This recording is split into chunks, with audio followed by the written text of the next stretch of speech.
Hello, everybody. What is going on? I see we got some people in here. Cuddle Time Critters. What's going on? Elliot Perez. He has been studying my page. Thank you so much for all the comments and watching all those videos, man. Underworld Exotics. How are you? All right. Oh, damn. They all left. All right. Well, I guess I'm just going to bring Carlo in. People will show up eventually. What is going on? Hey, how are you? Not bad, not bad. How's my sound? My sound all right? Yep, perfect. All right. I got my budget microphone, but it does work. There you go. Oh, there's everyone. You know what? It said 0. We got, and then all of a sudden it's 11. What's up, Janae? Marino over here. Merging Morphs. So, can you see the comments on your side? Mm-hmm. All right, cool. Yeah, it gets a little tricky. Those are the YouTube comments coming in? Yep. Much Carino. Brian from Bane of My Exotics. He's close to you. He's in Maryland. Mm-hmm. Oh, Jose, grab your balls. I wore your shirt in my video on Thursday, Jose. But the interesting thing we're going to start this off is we got another Filipino in the ball python world. That's awesome. But you're full. I'm just a half breed. Yeah, half brother. I'm only good at math half the day. Is it your dad that's Filipino? Yeah. So he was the one that would yell at me when I was doing bad in math. You know you're Filipino, right? You should be good at math. Of course. I know. I was great. Listen, I'm great at math now. I just wasn't good at school. Yeah, I tell my kids that too, that they should naturally be good at math. So yeah, my son's failing math, my 12-year-old.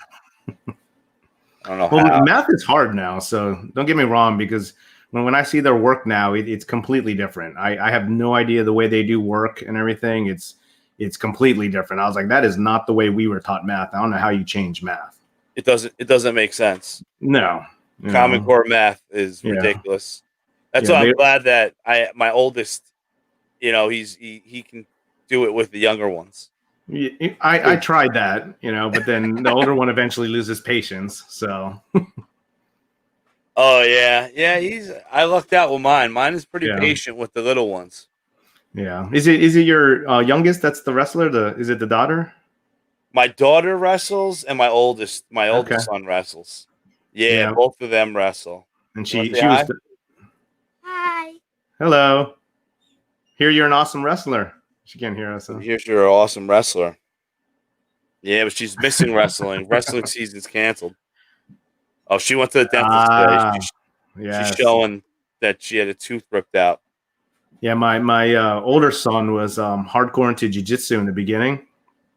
Nice. Yeah, I mean he did really well. He won Copa Nova, some of the regionals and everything, but he eventually just got bored and got out of it. He tried wrestling for a week. He said, "I'm never doing that again," and he gave up on it. I was like, So now he does football, but I was disappointed. I wanted him to keep going because he was really good at the jiu-jitsu. So yeah, and that gives him gives him a little bit of an advantage in wrestling. Well, a lot of bit of advantage. Yeah, he has a lot of friends that went from jiu-jitsu to wrestling, and the biggest challenge was to stop fighting on your back because they were laying down all the time. So pulling them into guard. Yeah, exactly. Yeah, it's interesting. You said that the wrestling is canceled. Here, they're still doing it, but they have to wear masks while they wrestle. So I don't know how that's even possible. Breathing through a mask. I mean, you get a cross face. How are you going to breathe? Now you got, guy's forearm covering you plus a mask, so. And the crossface, I mean, that was like my go-to move in wrestling. Yeah. I would love it. You shoot from my leg. That's fine. This bone right here go right into your nose. Oh, I used to love it. Break people's noses in it. And now you can't. Because I would always do the wizard crossface to get them right on their back. Yeah, they still allow it in jiu-jitsu. That's how my son got his only black eye. in jiu-jitsu was crossface right to the eye. And Oh, the guy just held it there and just started grinding his elbow. I was like, oh, yeah. So yeah, that's like Junior's wrestling matches are. So he hasn't learned offense yet. mm-hmm. He's like a tough little turd, man. You can't pin him. You know, it's just 3 rounds of the person trying to pin him and failing. Mm-hmm. So he gets all beat up. You know, at the end of the match, he's got blood coming down his teeth. You know, mat burn on his face everywhere. So I'm kind of bummed because in New York they're not even. I mean, our numbers are so bad up here. Yeah, you guys are like ground zero, so yeah, it's a nightmare. Fucking Queens. Yeah, you guys are all distance learning too, the whole online stuff. Not up here. They're doing. My oldest does 2 days on, 2 days off. But my two other ones are actually. My middle son has ASD, and my daughter is actually delayed development, so they go to school 5 days a week. Oh wow, okay. But my daughter's school bus driver tested positive for COVID. Oh wow. So they were like, "Nope, you can't go to school for 2 weeks. Stay away." So she doesn't go back to school till January. Wow. Yeah, which is a nightmare because I love school. Get them out of the house. Get your free time. Yeah. What's going on, Vinny? VIP Morphs, Rebecca. So let's talk some snakes, man. Mm-hmm. So I would assume that you like clown. Yes. Clown's definitely one of my top favorites. Clown and also now Hurricane. I love what Hurricane's been doing to the clowns. I got a couple of Hurricanes. I actually have my first Hurricane clutch is due on January 12th. So I'm super excited for that. Nice. Yeah, so that was a Hurricane to a granite black pastel. Het hypo. I know you're a big hypo guy. Big ghost guy. So hypo. Yeah. So but I definitely love the clown stuff. I mean, that's kind of how I got hooked. I actually liked my all-time favorite, still, even though, it's you can get them anywhere, is albinos. I just love albinos. That's one of my first designer morph that I got, because I did the whole, what everyone else does, when you're young, 15, 16 years old, get a ball pipe from your local pet store, and that's what I did. It was like $89 back then. I think the price is actually still the same every time I go there. Sometimes it's on sale for $69. But I had that for a while, and then eventually got rid of it. And then my first designer morph I got was actually the albinos. So yeah, I like albino. I do a lot. I got a lot of projects with albino. I feel like if you have a passion with any morph, as long as you work with it and do stuff that you think that will come out good and you cross your fingers, then you go with it. Yeah. Have you seen the albino Hurricane? I think Morphs made it. I stay away from morphs that I can't. I just can't add any morphs right now. So like, I'm bad with all the new ones. I don't even look at them. Like I'm like, I got a small bar and I got a limited supply of liquor that I can mix, and that's a good analogy. I don't have any room on my shelf to add any more, Yeah. That's actually, how I started a couple years ago when I first started doing this is when I had my first clutch, they all slugged out, but I didn't really have enough time, to start breeding really. Because I didn't have the space for it. I was like, what am I going to do if I have a clutch of, 6, 7 eggs and I have 2 clutches, I don't got any space because back in the day, I was doing my own homemade racks and everything, So after that slugged out, I took a break. I was like, I'll just keep snakes for a while. Then just be a snake keeper. Yeah. Go back to the roots. Enjoy them for what they are. Mm-hmm. Yeah. Yeah. I like the room you made. Your snake room's pretty badass. Yeah. Actually, my brother-in-law and my friend, we built it all together because at first it was nothing but it was a utility room is what it was with the water heater, but it has like a second area where it's nothing for storage. and it was just concrete floors, no drywall here, no ceiling, no lighting, nothing. And we just worked on it. We put some of this flooring down, which is I think it's the polyascarpic. It looks like kind of what Billy has from Mutation Creation, kind of that, because it's not.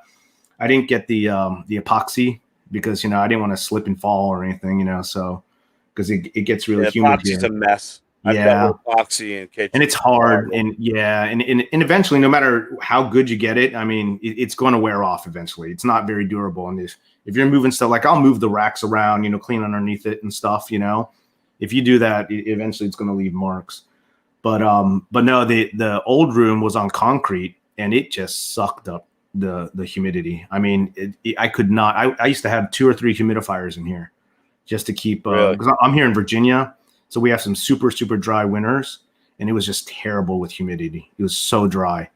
So, but as soon as they helped me build this and put up all the walls and everything, it is so damn humid now. I mean, I'll probably start sweating soon because I have to turn off all the fans and everything, But humidity is great now. It's at 58% right now, at 81 degrees. So, and we're in the middle of winter, Yeah. So, yeah, but your winters are pretty soft. What part of Virginia are you in?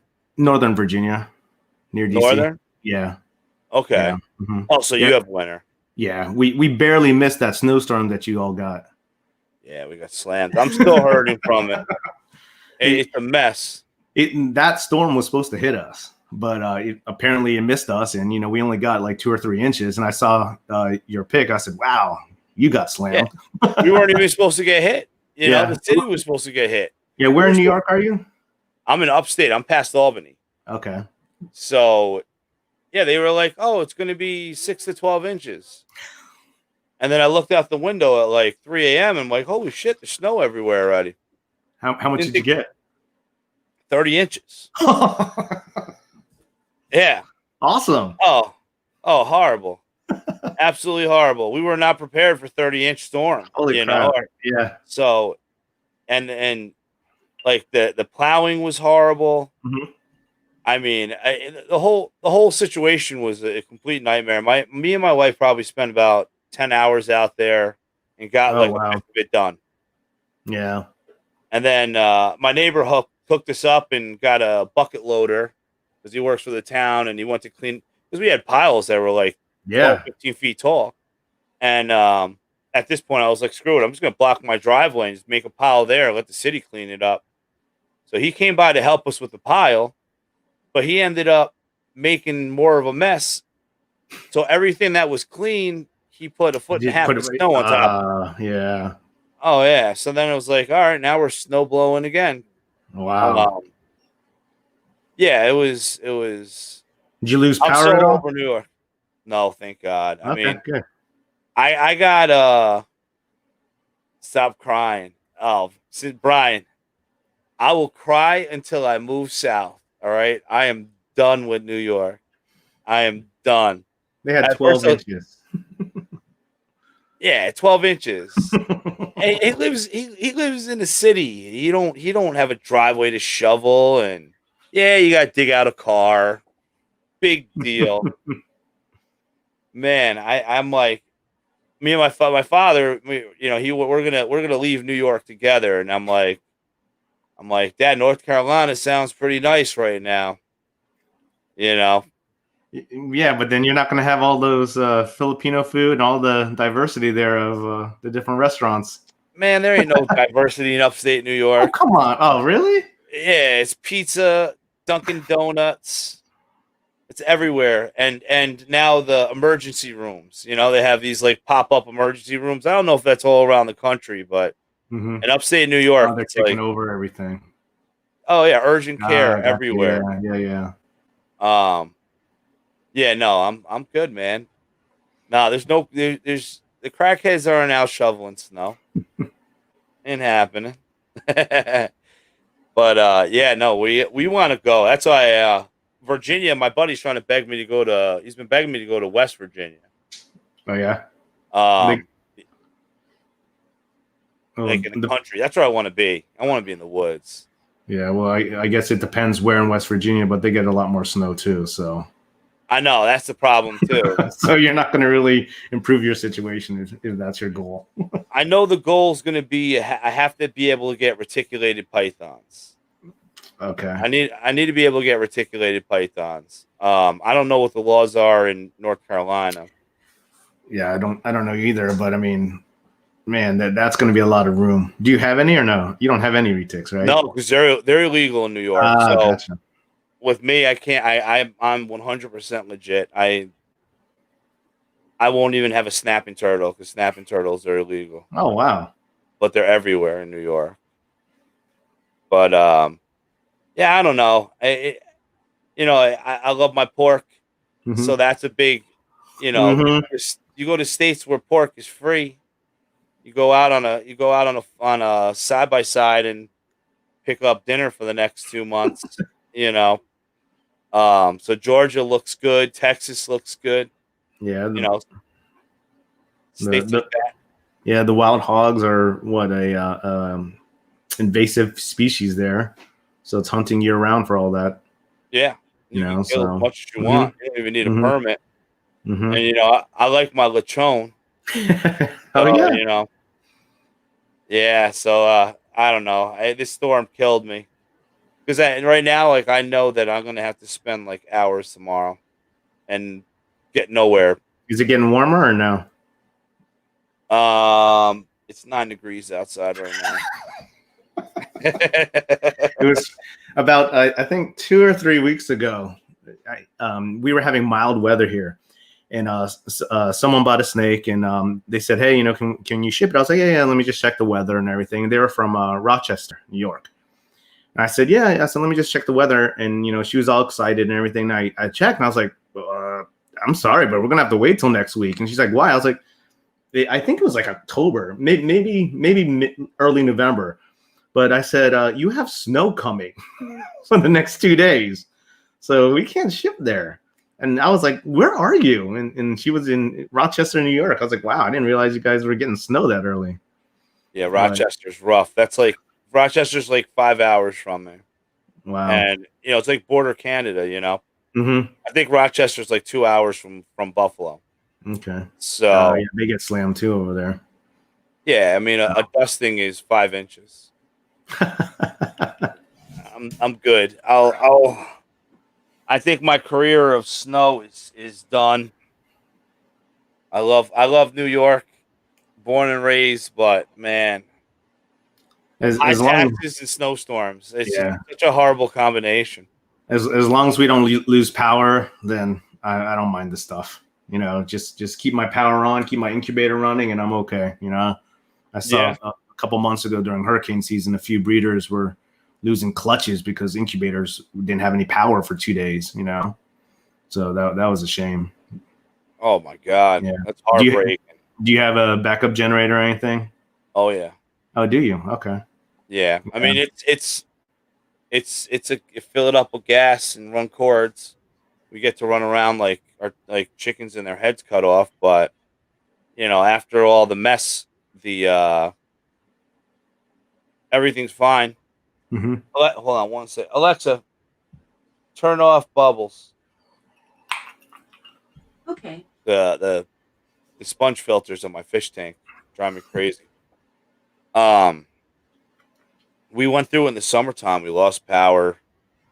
For thankfully it was only like 12 hours, Hmm. and we have to get the generator going because my house is my basement's below the water table. So within 1 hour, I'll have 3 inches of water in my basement. Oh wow. So yeah, so we have to get the generator running. Um, so we did, but thankfully by like 9 o'clock at night, the power went on. You lucked Thank out a God. little bit.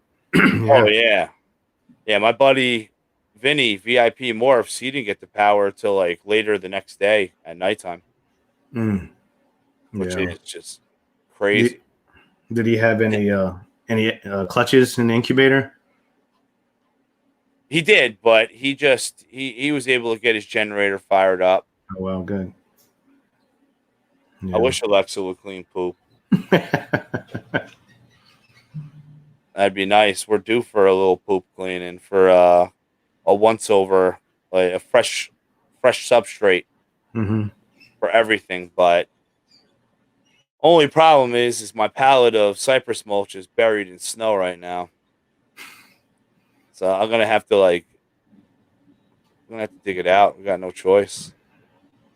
And then put the snow somewhere. That's the other issue. I have nowhere to Mm-hmm. put the snow. That's why I have massive piles of snow in front of my house right now. My dog, I can't even let the dog out front because the fence is gone. It's all snow mountains. Yeah. So he'll escape. Yeah, I go in between with Reptile chip or cocoa blocks. I'm trying cocoa blocks right now and paper. But I usually do the cocoa substrates in the winter just because of the humidity to help keep it up. Yeah. But other than that, I prefer the paper just because it's so much cleaner. But for the hatchlings, I'm trying to see if maybe I can get better feeding with just keeping them on the cocoa blocks. So, Gray's Reptile. I got my hurricane mail from him and he got it from Hans Winter over there. He's been doing some damage this year. Yeah, Gray's is awesome. Me and him pretty much started the whole social media thing at the same time. So it's nice to see how much how because now we're going on years. So it's Yeah. cool to look back, Yeah, look of back and course. see we were liking and commenting on each other's videos 5 years ago, So Yeah. it's cool. Yeah, when he put that hurricane for sale, I had to snatch it. So Is that how you got Hurricane into your collection? Yeah, he was my first one, and I was lucky that when he said that it was from Hans too, I got super excited. I had to hit him up, but yeah, when I first saw the morph, I saw it on Instagram, pictures, and so here's a little quick tidbit about me. So I gravitate more towards a pattern morphs versus color. Anything that disrupts pattern and stuff I can see with pattern, like leopard, hurricanes, clowns, because I'm actually colorblind. So I'm red green colorblind, and I have to take my kids and tell me, hey, you guys see veins on these eggs? Oh my god! Because I can't see red green, and so a lot of the combos, that are out there, like if Ozzy has a awesome orange dream, or even the red stripes, I'm like, why do they call it red stripe? So, yeah, I'm not colorblind. I don't see red in red stripes either. Well, I wouldn't know, so so like when they say the flaming's coming up on red, I'm like, man, I just don't see that, so that's why I gravitate more towards the pattern mutations. That's why I love the hurricane. I love especially what it does with clown. Did you ever see the one that Ozzy made, the Hurricane Fire OD Super OD Hurricane Clown? Oh my god, when I saw that, I said, wow. That was, and Ozzy's not too far from here. I got a couple from him too. I got some Orange Dream from him, the super Orange Dream pastel het clown. I don't know if you saw that one on my Instagram, but man, when I saw that one, holy crap. I mean, it looks like hieroglyphics, the pattern on that one. Yeah. Yeah, it's a Pastave Super Orange Dream Het Clown, and oh my god, I mean, that one was crazy. So I can't wait to see, what Hurricane will do with that. So Hurricane Clown. So and it's a Super really Orange Dream too. So yeah, I'm a big Orange Dream. I think everyone should have Orange Dream. It just does the extent of detail that it does to pattern. Mm-hmm. Other than brightness, it does a lot of boldness. It makes some bold lines when you mix it with certain works. Yeah, I've seen that too. I have Cypress too. I got one from Justin. No, that one's from Justin. It's my pastel Cypress Fire Clown. So hopefully she'll be. Picture of that. Yeah, hopefully she'll be ready. Yeah, for Gray, I'm just reading his comment. I'm seeing a couple of his hurricane clowns coming up. You know, more and more hurricane clowns are coming up, and it just looks crazy. So, what do you? Are you familiar with the hurricanes and tricks? Like a lot of it. I was just going to see what your opinion was on that. I have because I can't. I can't add anymore. My problem is right now is I have so many projects. Mm-hmm. You know, so my clown hypo project is like over 30 females right now. Wow. So that's like a massive project alone. And then I have a pied orange ghost project, pied albino project. Now I'm starting to build a desert ghost pied project, as well as I have xanthics breeding and, you know, so many different things where I'm like, until I have like an actual facility, I need to just go old school, take the long road and play with everything I got, you know. Do you have desert ghosts in your collection? I do. Oh wow, awesome. I invested in a male I got from Doug from Boa Basement. Yep. So I bought a female maker banana desert ghost hepide male. Wow. Yeah. He's breeding like a champ. He's in the next few days I may have a picture of a clutch coming. Yeah. Awesome. Girls are laying upside down, and you know you can see all the little waves in their belly. So yeah, that's what happened with my my hurricane clutch coming up in January. Is I missed her ovulation, and with COVID and everything, working from home, you know, I'm able to stop by, you know, in here every now and then, and I've caught majority of the ovies the whole year for these females, but I missed that one. But she got super fat, and just like what you said, was showing all the signs, you know, laying completely upside down, you know, like she wanted to die, you know, super uncomfortable, you know, and I was like, oh, I think she has a clutch coming, and she did. I was like, wow, awesome. There it is. Yeah, that happened with I thought a couple girls absorbed eggs, and then you know I didn't palpate them, and then in the last week I found them upside down. I palpate them and I feel eggs, and they feel fertile. They feel nice and big. So yeah, you with know, it being with it being winter right now, I'm trying to buy more equipment now because, you know, versus snakes, since we can't ship anyways, you know, because it's so cold now down in our area. I actually do have one that's paid for. I'm just waiting for. It's a special double het, so I don't know when I'm gonna get her, but that's my first special that I'm gonna get into here because I'm trying to see the special clowns, special hurricane clowns, and everything. So, but yeah, I'm gonna be focusing on trying to upgrade some equipment here and everything.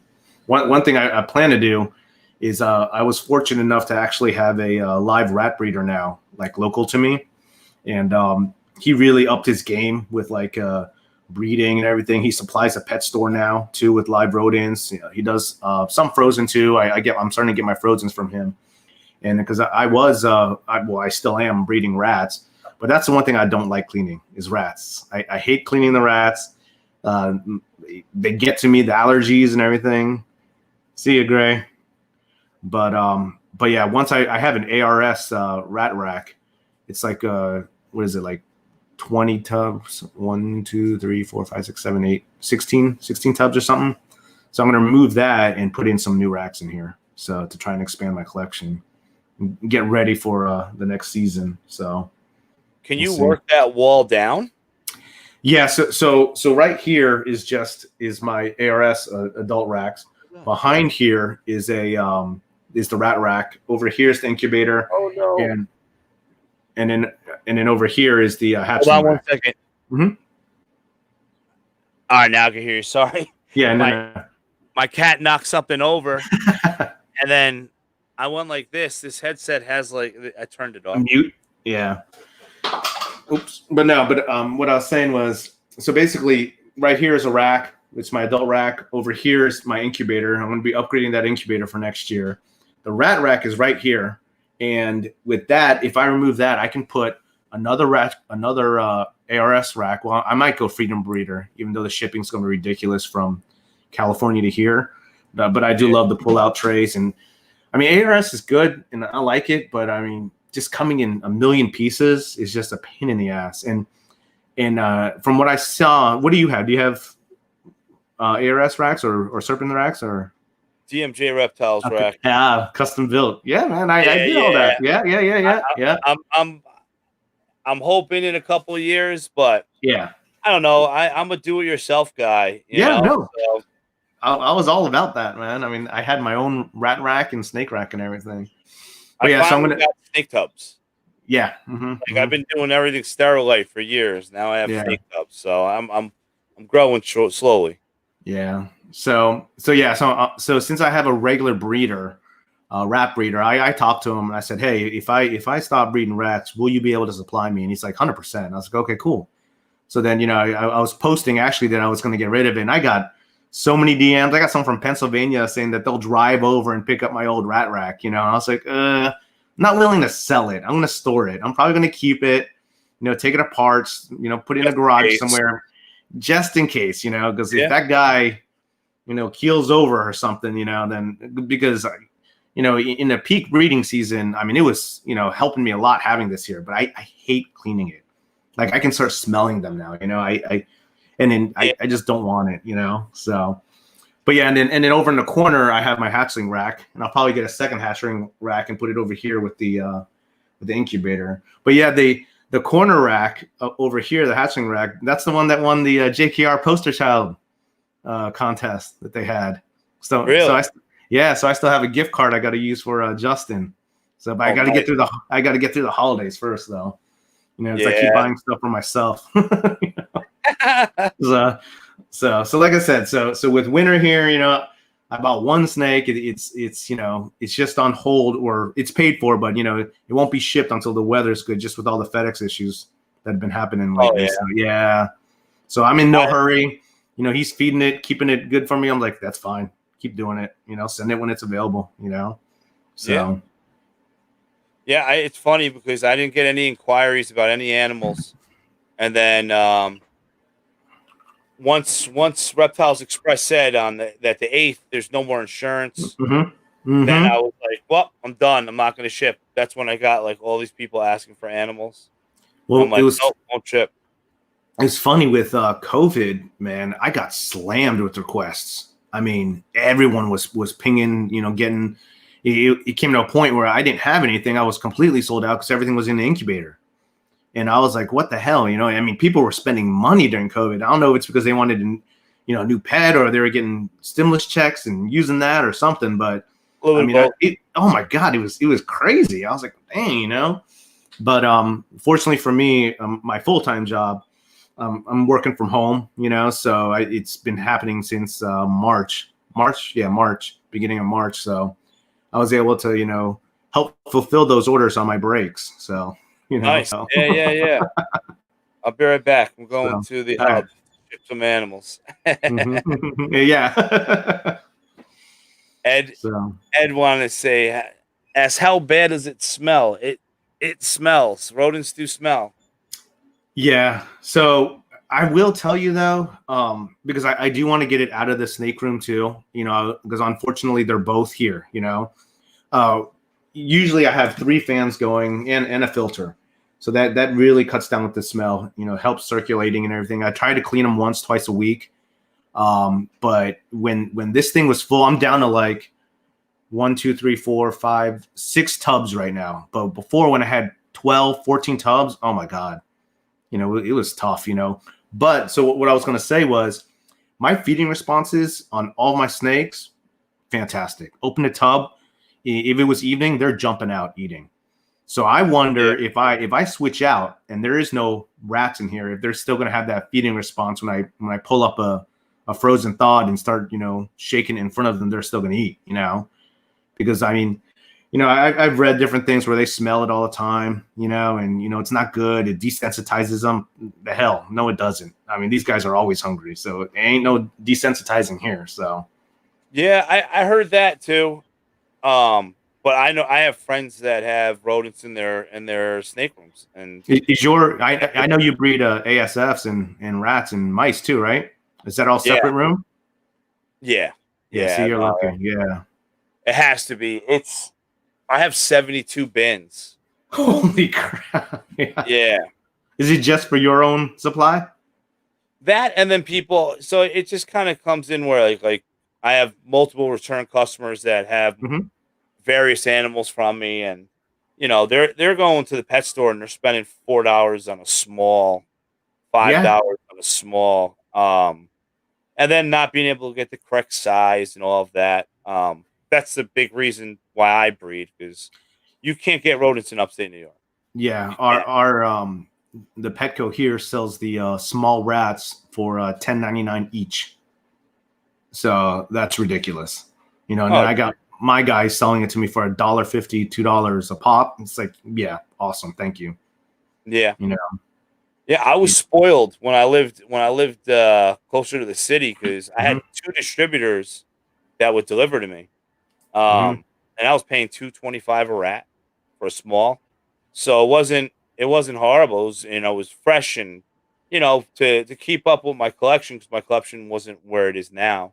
Um, I could order rats, and then I had racks. I had a rack for breeding, and I had a rack for holding. So I would order live Wow. rats for 2 weeks worth, and then go that route. Hmm. But I don't know, man. I love our rats. Other than what we just went through, one of our lines busted, Yeah. and we just had to clean out 3 bins, 4 bins, because unfortunately they overflowed. Yeah. I had that happen in one of my DIY racks before, and it was sad because my whole tub just folded over and everything, and so it was bad, and that one had babies too and everything. So what do you do? I know. Let me ask you. So since you breed ASFs, do they really smell less than rats? Is that true? Because everyone swears So, by it. so I noticed now, because I started feeding them black sunflower seeds. Hmm. I wasn't before, and I was having high numbers of deaths. They would a lot of babies would get killed. Um, and then But the parents eating them or just they don't eat them; they just kill still? Wow. Okay. them. Yeah. So like mice, they'll kill the pinkies Mm-hmm. to make the weanlings, the older ones, survive. Yep. Where African sulfurs are the opposite. They're killing the older so the younger survive. Oh Um, wow. and then I watch a lot of videos, and I talk to a lot of people, and they're feeding all types of stuff to their ASFs, and knock on wood, I barely find deaths in there now. I mean, it's like an explosion of ASFs. They don't smell as bad. Um, Okay. Mice are horrible. Oh yeah. Yeah. So My mice mice are. I'll never breed that. you mice know. mice are worse than rats. One bin Oh of yeah. mice. So I have a 1200 CFM fan, exhaust fan, and then I In have the a massive cartridge filter that, rodent room. yeah, to Cool. to clean it out and make it smell good. And as long as I do the bedding every Monday, so the smell isn't horrible. Are you using Um, anything like pine too, and anything else in there? I just use pine shavings. Oh, that's it. Yeah, just pine shavings. Yeah. I used to use there's a product you can get at Tractor Supply Yep. called Cozy and Fresh. So what I use, and to answer Ed's question, there is the PDZ deodorizer, which I think is for horse stalls. It's like a fine white powder. And I sprinkle some of that on there, plus the normal pine shavings or whatever. I get that from Chewy. They deliver it every other week. But with that powder, really cut down on the smell. I used to also use the pine pellets. Those Horse little, staple pellets. yeah. I used to use that, but it created so much dust that I mean, it was all over the racks. I mean, I'm literally coming through dust with a duster here and everything. So as soon as I stopped that, the dust cut down, and now just the Missouri leaves the dust everywhere. But the smell wasn't as bad when I started using that PDZ stuff from Tractor Supply. But man, if you don't clean them, literally the 5th, 6th day, it starts smelling in here. So Yeah, we religiously clean on Mondays. Monday is rodent day. so you go a Garbage week though. day. Yeah, we go 1 week, Mm-hmm.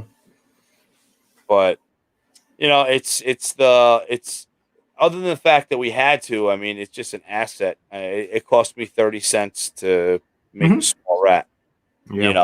Versus even at down where I was able to get it for 225. It adds up. Yeah.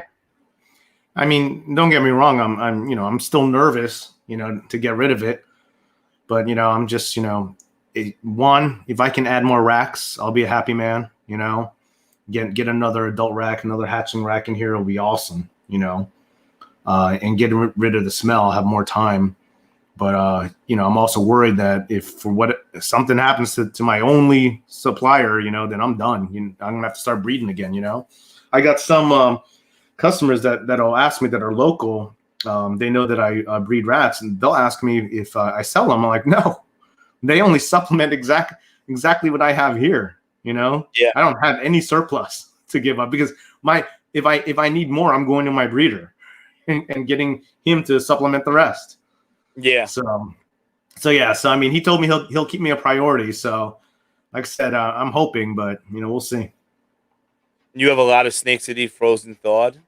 So out of my collection, there's only one that refuses to eat frozen. It's my pastel clown. And for whatever reason, no matter what, I mean, she's 5 years old now, but she has never taken a frozen ever. I mean, I've tried, everything, and she just doesn't. But everything else, they're all frozen thawed. It's just easier for me. If they don't eat it, I can just pick it up the next day. Before when I was in breeding, if they didn't eat a rat, then I could just throw it back in the bin. So Yeah. I with my hatchlings after about 7-8 meals, I'll start offering them frozen, and so far every one of them is eating frozen now.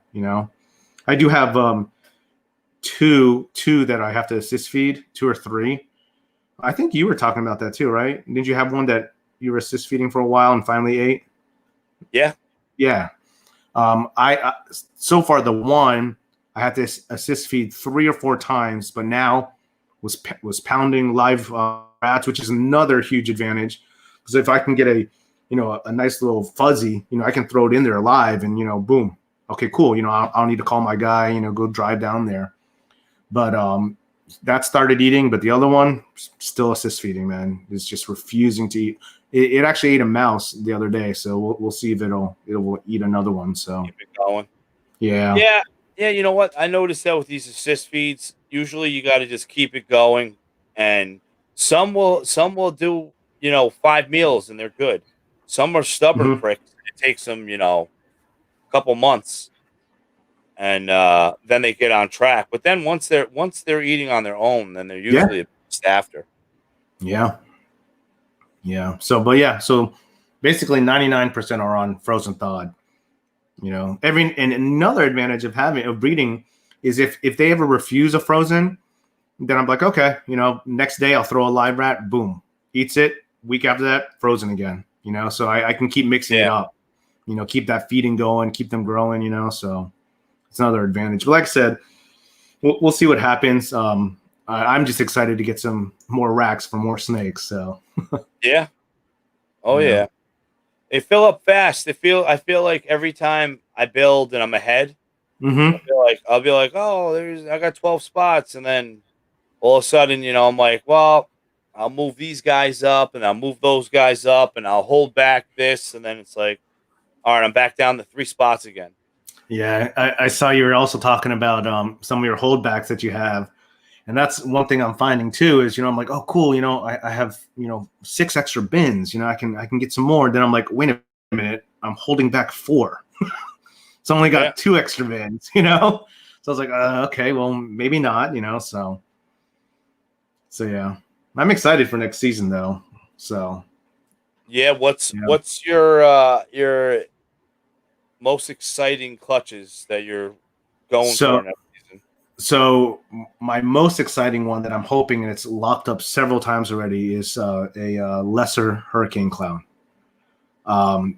Maybe a pastel lesser Hurricane Clown or a super pastel lesser Hurricane Clown. Either just a lesser Hurricane Clown. I would love to have. Justin posted a while ago. He had for sale a pastel lesser Hurricane Clown, but it had something else in it. But I took a screenshot of it because he ended up taking it down from Morph Market, and he was doing a live. I don't remember whose live it was, but I did one of the super chats just to ask him, "Hey, what happened to that girl?"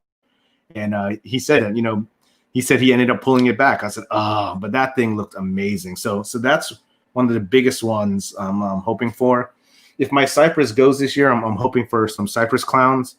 I think it was Bob's Balls that made that Cypress Hurricane Clown, and that thing looked, that was amazing. So I was contemplating whether doing a Cypress Hurricane Clown or a Batman Cypress, because my pastel spot nose is doing some work too. So, but I was going back and forth, and one thing that I do is I know there's some people are like, oh, what do you breed? What should I start breeding? Is what they sometimes they'll ping me and ask, and I always say the same thing: breed what you like, breed what you want to see every single day. If you don't sell it, because I'm not breeding for what you want. I'm not breeding for what this guy's asking for. I'm breeding what, if I don't sell, and I'll enjoy seeing it every single day. So I was going back and forth between a Cypress Batman, Cypress Hurricane, and I was like, man, I got to go with my Hurricane. I'll still have some regular Batmans coming. I'll probably hold one of those back and maybe breed that to a Hurricane or something. But yeah, those two are probably my top. And also the Hurricane Hurricane albinos, but that'll be a while because I don't have an actual Hurricane albino or Hurricane head albino. So I'm gonna have to I'll be making some double heads, put it that way. Some Hurricane double head clown albinos. So this is one of my customers right here, George Palmer. He wants everything I want. Only problem is that I hold him back what I want. And I see a lot of them tease you about how you never, all the ones that you make, you end up just keeping for yourself.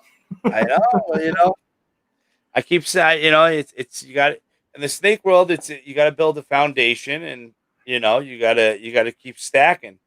Yeah. And eventually, I'll be selling all types of stuff. Once I hit that max, but I'm not there yet. Yeah. Yeah. Next year, I have a lot planned for next year. Hopefully, I got some dreamsicles, but I don't know if she'll be ready by then. Maybe end of next year, but I don't think she'll be ready by then. I do have a red stripe also, so I'll be doing something with that. I also have Trick. I brought that up to you earlier about your feelings with Hurricane and Trick and how everyone thinks that that's the same. So I actually have both of them. So I'm gonna do some things. I'm not gonna mix them. I don't want. I think that the Hurricanes just look more consistent when you breed them, especially with clowns and everything. But then again, I saw some Trick clowns that looked pretty damn good, and the Super Trick that came out definitely looked like the Hayabusa or Super Hurricane. So, but but so I got some of that, and one things I like too is piebalds. And every time I get any piebald, male or female, they're gone. It literally, like, put them on Morph Market, they're gone. I got 2 or 3 people asking for it. So I'll have 3 different piebald clutches this year. Some OD Fire piebalds, some OD piebalds, leopard OD piebalds, and everything. So we'll see. So, but yeah, I mean, my pieds. I don't have it in my pieds. I want Orange Dream in my pieds. I have Orange Dream. I just got. Well, I didn't pick it up yet, but it's Firefly Leopard. Oh no. Yeah, no. what am I saying? Pastel Orange Dream Het Clown. So Yeah. now I'll finally have that in it, and I'm just gonna wait until I hit my hopefully this year I'll hit the Clown Hypo, and then I'll just Yeah. breed that when that's ready. Yeah. It's inevitable. I got so many girls that I'm breeding. You know, odds are odds, but Yeah. if I get 6 clutches that can produce them, I would sure hope I hit at least one. Yeah. I see Angel says they want an ODYB pied. I have that an ODYB pied from Justin, and that one's actually het lavender, so that's going to be part of my dreamsicle project, because I actually got from Aussie a high intensity orange dream yellow belly double het, so it's het dreamsicle, but that one is going to be, because it's obviously het pied, I'll be breeding it to some other pieds, so we'll see what happens there. But she wants me to see it, the ODYB. Here, I'll pull it out. And the only reason I'm pulling it out is because she actually just shed this morning too, so it's a fresh shed. So hold on a second. I'm looking for Nick today.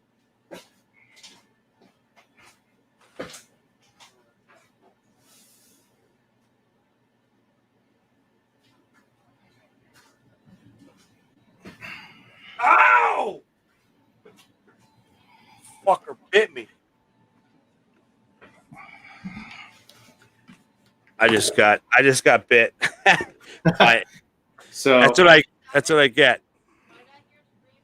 So right here is the ODYB pied het lavender albino, and this one's the one from Justin Kabelka. Oh my god! I don't know. The color is really not coming up on here. Yeah, you know what? The live stream on StreamYard, the colors don't come out. It's definitely better than Instagram, because Instagram live streams, nothing looks good at all on them. I mean, if you see, I mean, I'm sure you guys have seen ODYB's pieds before, but they are super bright. I mean, look at, I mean, you can even tell by even just by the saddling here and everything. Look at this. It's a great combination. And look at the blushing on the head there too. But You yeah, wanna see? Well, no, I'll let you keep going before. no, that was it. This is Nick's. This is a snake that Nick wants. Yeah, it's pastel pied, 100% het, orange ghost, 50% possible het albino. Wow. The little shit just bit me. Oh, did it? Yeah, it bit me when I went to grab him, grab her.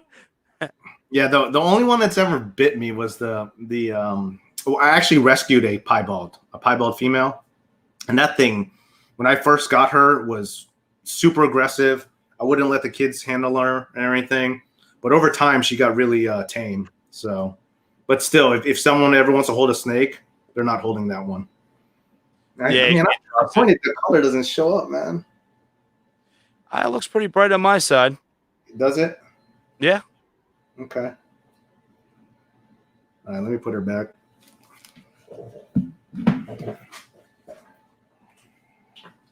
Sorry, Nick. At least I got bit for it. I was punished for it. So crazy.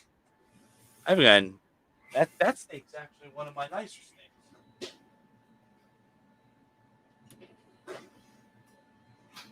What a little jerk. I can't believe it bit me.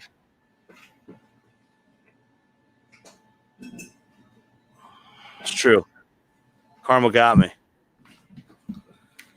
So I'm gonna show off one more. Okay. What you got? This is this one had the most. Here's a little coca blocks. This one had the most likes on my Instagram. I don't remember what it's at right now, but this is the Super Orange Dream Pastave Het Clown, 100% Het Clown. This is the one from Aussie Boyd's. Yeah, that's so crazy. And the reason I bought this right away is just the patterning of it. Look at it. I mean, someone said it looked like Arabic writing. I was like, I can see that. But I think it looks more like hieroglyphics, you know, like the Egyptian. Look at it. It's like what you see on cave walls, man. The deep black in that pattern is so crazy. And then even the belly is like super white, but you can't tell on here. And just the way it fades out too, see? Yeah. So he had 2 of these for sale. He had, and they were both Super OD Pastaves, 100% het clown, both of them. This one looked completely different. And he even said it. He said, I don't know, there's nothing else in it. He's like, but for whatever reason, this just came out different.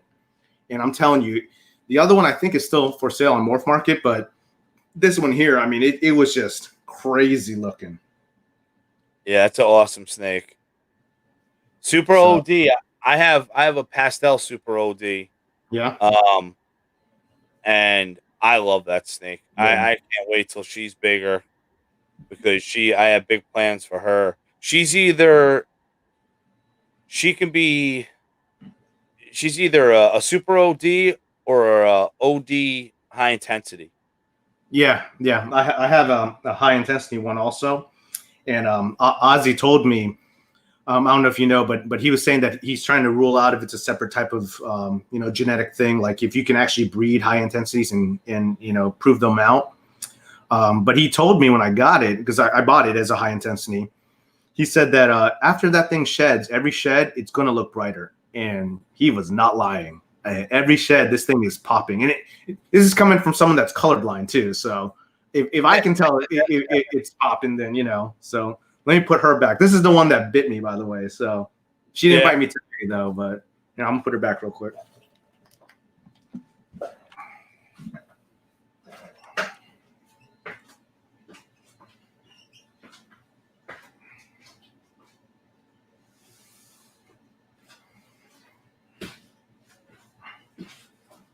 One day, Nick. One day. Let's see what pairing I do this year. So, yeah, nice little show and tell there. So, how many clutches are you projecting for 2021? So, at first, it was about 20 to 21 clutches. But I kind of trimmed that down because, a couple of reasons. Obviously, so my rack that I have the ARX 1039, I think it is. I ended up adding another level because I was running out of room. When I only had 7 clutches this year, and I was running out of space, because obviously I bought some too, so that was taking up room. So I cut it down from 20 to actually 14. So I'm trying to breed. I'm not going to breed certain females again, just because I'm trying to be conservative with the space, because unless I have, that could totally change. If I move the rat racks, I get my hatchling rack, it could be up to 2021 again, so. What's up, Chad? You know that crazy bastard? Yeah, everyone knows him. He's the jiu-jitsu guy. Yeah. Yeah, he's the one I was talking to him about my son in jiu-jitsu. I think he was making comments about your girl too, doing the wrestling in one of your live. But yeah, so I've cut it down to 14. But again, if I end up, really getting rid of this rat rack here and start expanding it and everything, that could jump up again to 21. It's real fast. Oh yeah. So, but we'll see. But yeah, because a lot of the ones that I got this year, some of them are growing fast. It'll probably be kind of like this year, where late in the season, all of a sudden I get a bunch of clutches again. This year actually. Like I said, I only had 7 clutches, but they were all backed. My incubator was maxed out. I almost upgraded my incubator this year because I could not fit another clutch, but I was able to cut a clutch, have them all crawl out, and then the girl laid like 2 days later. So I literally, I pulled that out, threw it in. I was like, oh, thank God. So I had the room, fortunately, but I'll be upgrading this year definitely. So yeah, I maxed out my incubator, and then I was getting nervous because I had girls that I missed their shed, so I didn't know if they were going to lay sooner or later. But I brought in a massive, full size refrigerator that all I have to do is just put the glass door on. Yep. and then I'll be ready to rock and roll. Which this year I'm gonna have to. I won't have a choice with the clutches. Yeah. Yeah, you're up there with your clutches. We'll see. I mean, I did 15 last year. Mm-hmm. I hope I could do at least 30 this year. Whew. We'll see. Yeah. Now that the rodents are kind of balanced out, and everything's kind of the breeding facility, I kind of got everything a little bit better. The science Mm-hmm. better. It just seems like every year I do adjustments to produce more. Um, I worry about feeding them because there's literally Yeah. nowhere to get rodents. Yeah. Again, that's my biggest concern. But again, if my guy is really reliable, I mean, I'll try it out, but that's the biggest reason why I'm not going to sell my rat rack. I'm going to take it apart, keep it separate. Just worst case scenario, I can always set it up in the garage, and breed some rats in there real quick or something. Yeah. So I see that Ed was asking if there's puzzle in that. He's the third person to ask me that if there's puzzle in that Super Orange Dream Stave, So Ozzy said no. I do know he has puzzle in his collection though, but I mean, so the answer is no.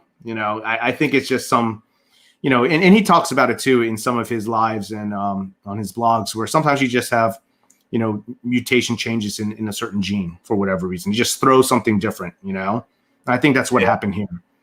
I would love for it to be genetic, because again, that pattern is completely different than the other one, than the sibling. So, but no, there's no puzzle in it. Yeah, Sea Serpent's the incubator that I'm going to be getting. I was thinking of getting the, I think it's the 60 inch, I think, but I think I'm just going to stick with the 48 inch, and I can put this one on top of that, and that'll last me forever for me. So, yeah. And it's got wheels too. So, and I like the Sea Serpents. I'm really obsessed with the just the cleanliness and look, because once we redid this room, I mean, I painted the walls white on purpose, just to, clean everything up with the flooring and everything. Because I'm telling you, this was straight up a storage utility closet area with concrete floors. Yeah, I saw the pictures you do. Oh, the before and after. Yeah. So that's why, because I had my yourself stuff in here, and everything too, but I was like, might as well. That's why you have. So this isn't my full-time job. A lot of people ask me that too. Do I breed full-time? I'm like, no, absolutely, I don't. I have a good job. But that job helps me, pay for this. But now it's gotten to a point where this is actually making me a little bit, so I'm not complaining. It's a hobby that pays back, so. Yeah. Oh yeah. I mean, it's a hustle too, it's it is. It was like I joke around. It's like, why sell weed? I can sell snakes. Yep. It's a rewarding thing. It's rewarding too. You have a lot of fun with it. I mean, the euphoric feeling you get when you find a clutch. Oh yeah. I mean, it's like you're like lightheaded once it's already in the incubator. And then you're gonna wait for that thing to come, and then once they hatch, forget it. You see what it is, and even if it's not a crazy clutch, it's still awesome because you're watching something that was wouldn't have happened if you didn't make it. And one thing too, as we talk about rat racks again too, is I actually enjoy cleaning the snakes.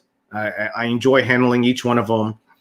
Seeing another shed and, just how different they look, even when they go into shed, how they look, and, that's my opportunity to literally handle each one of them and, see them and, see them grow, and it's awesome. I enjoy that.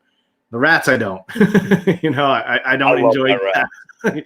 I know. I was watching your live where you pet your rats and, you care for them and everything. I was like, yeah, I don't do that either.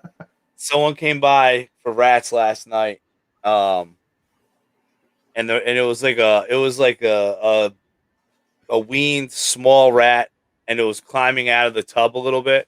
Yeah, and he was like, "Dave, hit that thing!" And I'm like, "Dude, it's a baby." I grab it. I'm like, "Look at when I pet its head."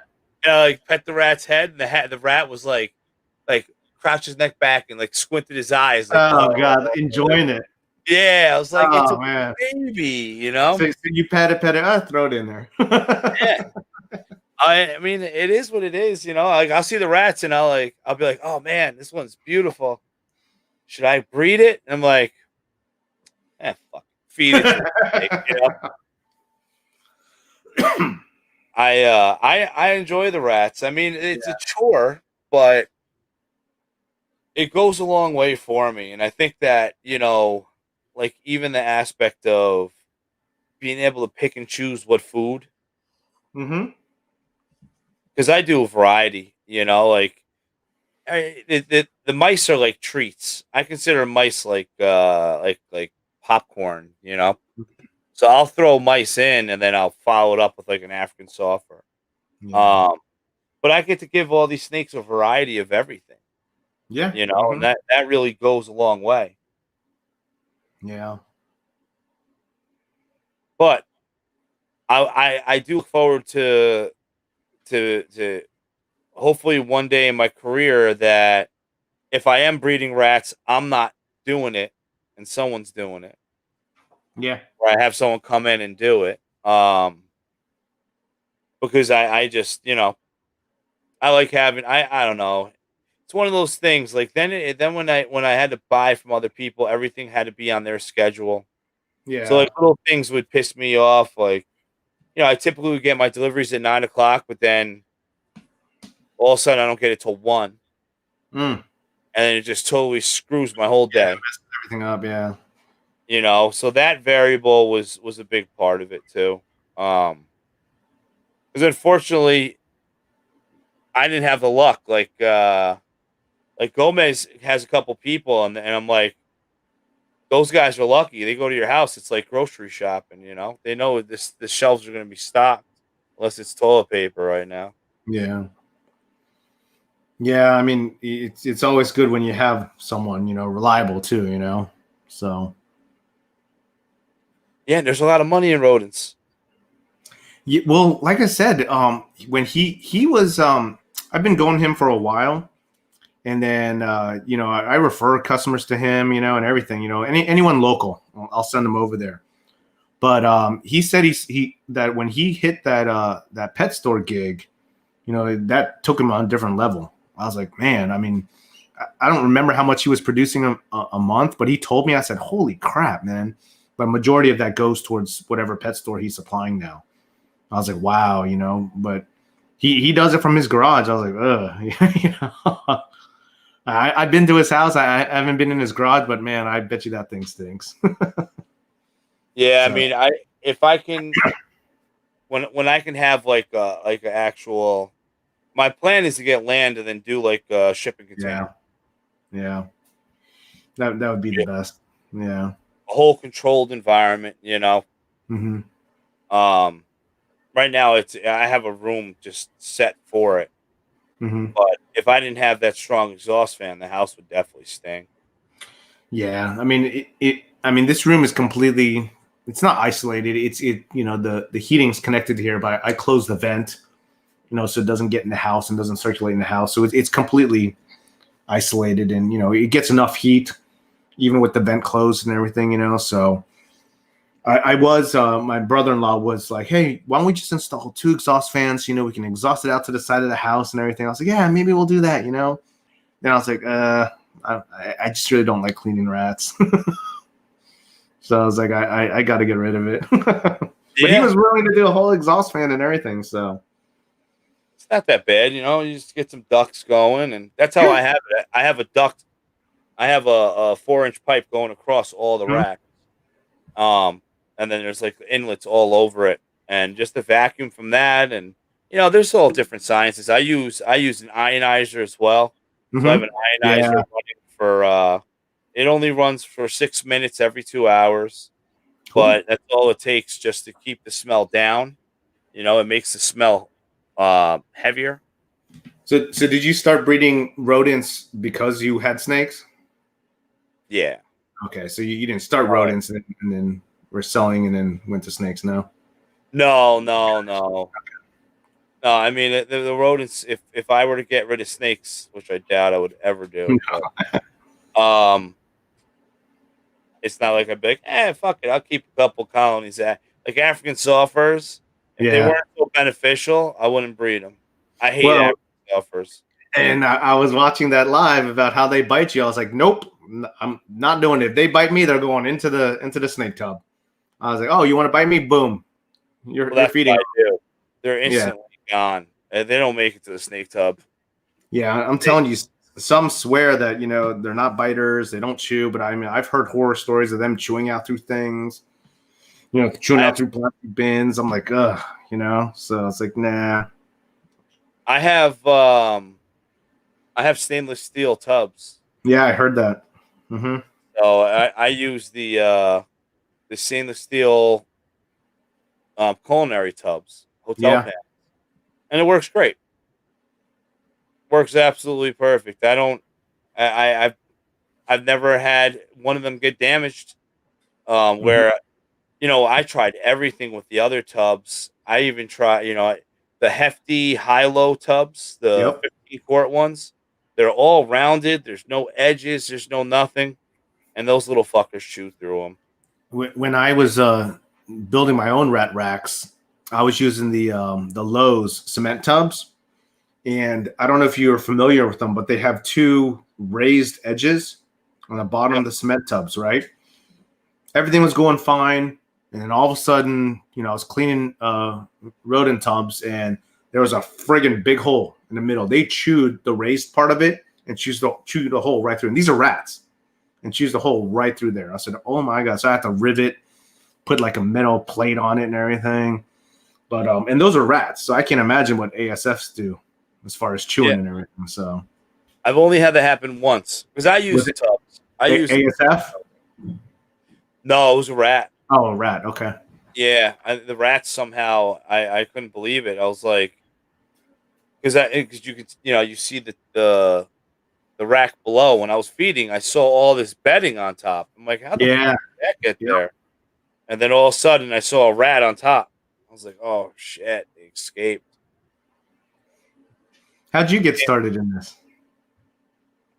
So I was always into reptiles. My father hated snakes. My mother wasn't a fan of them really either. Because my uncle died from a cobra bite. Oh wow! So yeah, in the Philippines, yeah. So they don't. Snakes didn't sit well in the family, But I worked in a pet store. I actually specialized in saltwater. That was my big thing, was saltwater, small animals. I would catch snakes, and my father would, when I went to school, he would find them and throw them in the backyard. As a kid, he just wanted no part of snakes. But I worked at a pet store, and I picked up a couple import ball pythons. Then I got some red-tailed boas, and I had corn snakes, and I had this like addiction where I had so many of them. Yeah, I was like a 16-year-old kid, no bills, and lucky 16 no bills. wholesale prices on reptiles. Yeah. And then I ended up selling everything except for my two het albino red-tailed boas. And I had those all the way up to when I bought my house in 2006. And when I emptied the moving truck, I bought my house. I closed on my house on May 5th. And I put the tank with the snakes on the grass while we were unloading everything. Okay. And within 30 minutes, they died. Oh my god. Yeah, they died. The sun killed them. Wow, holy crap.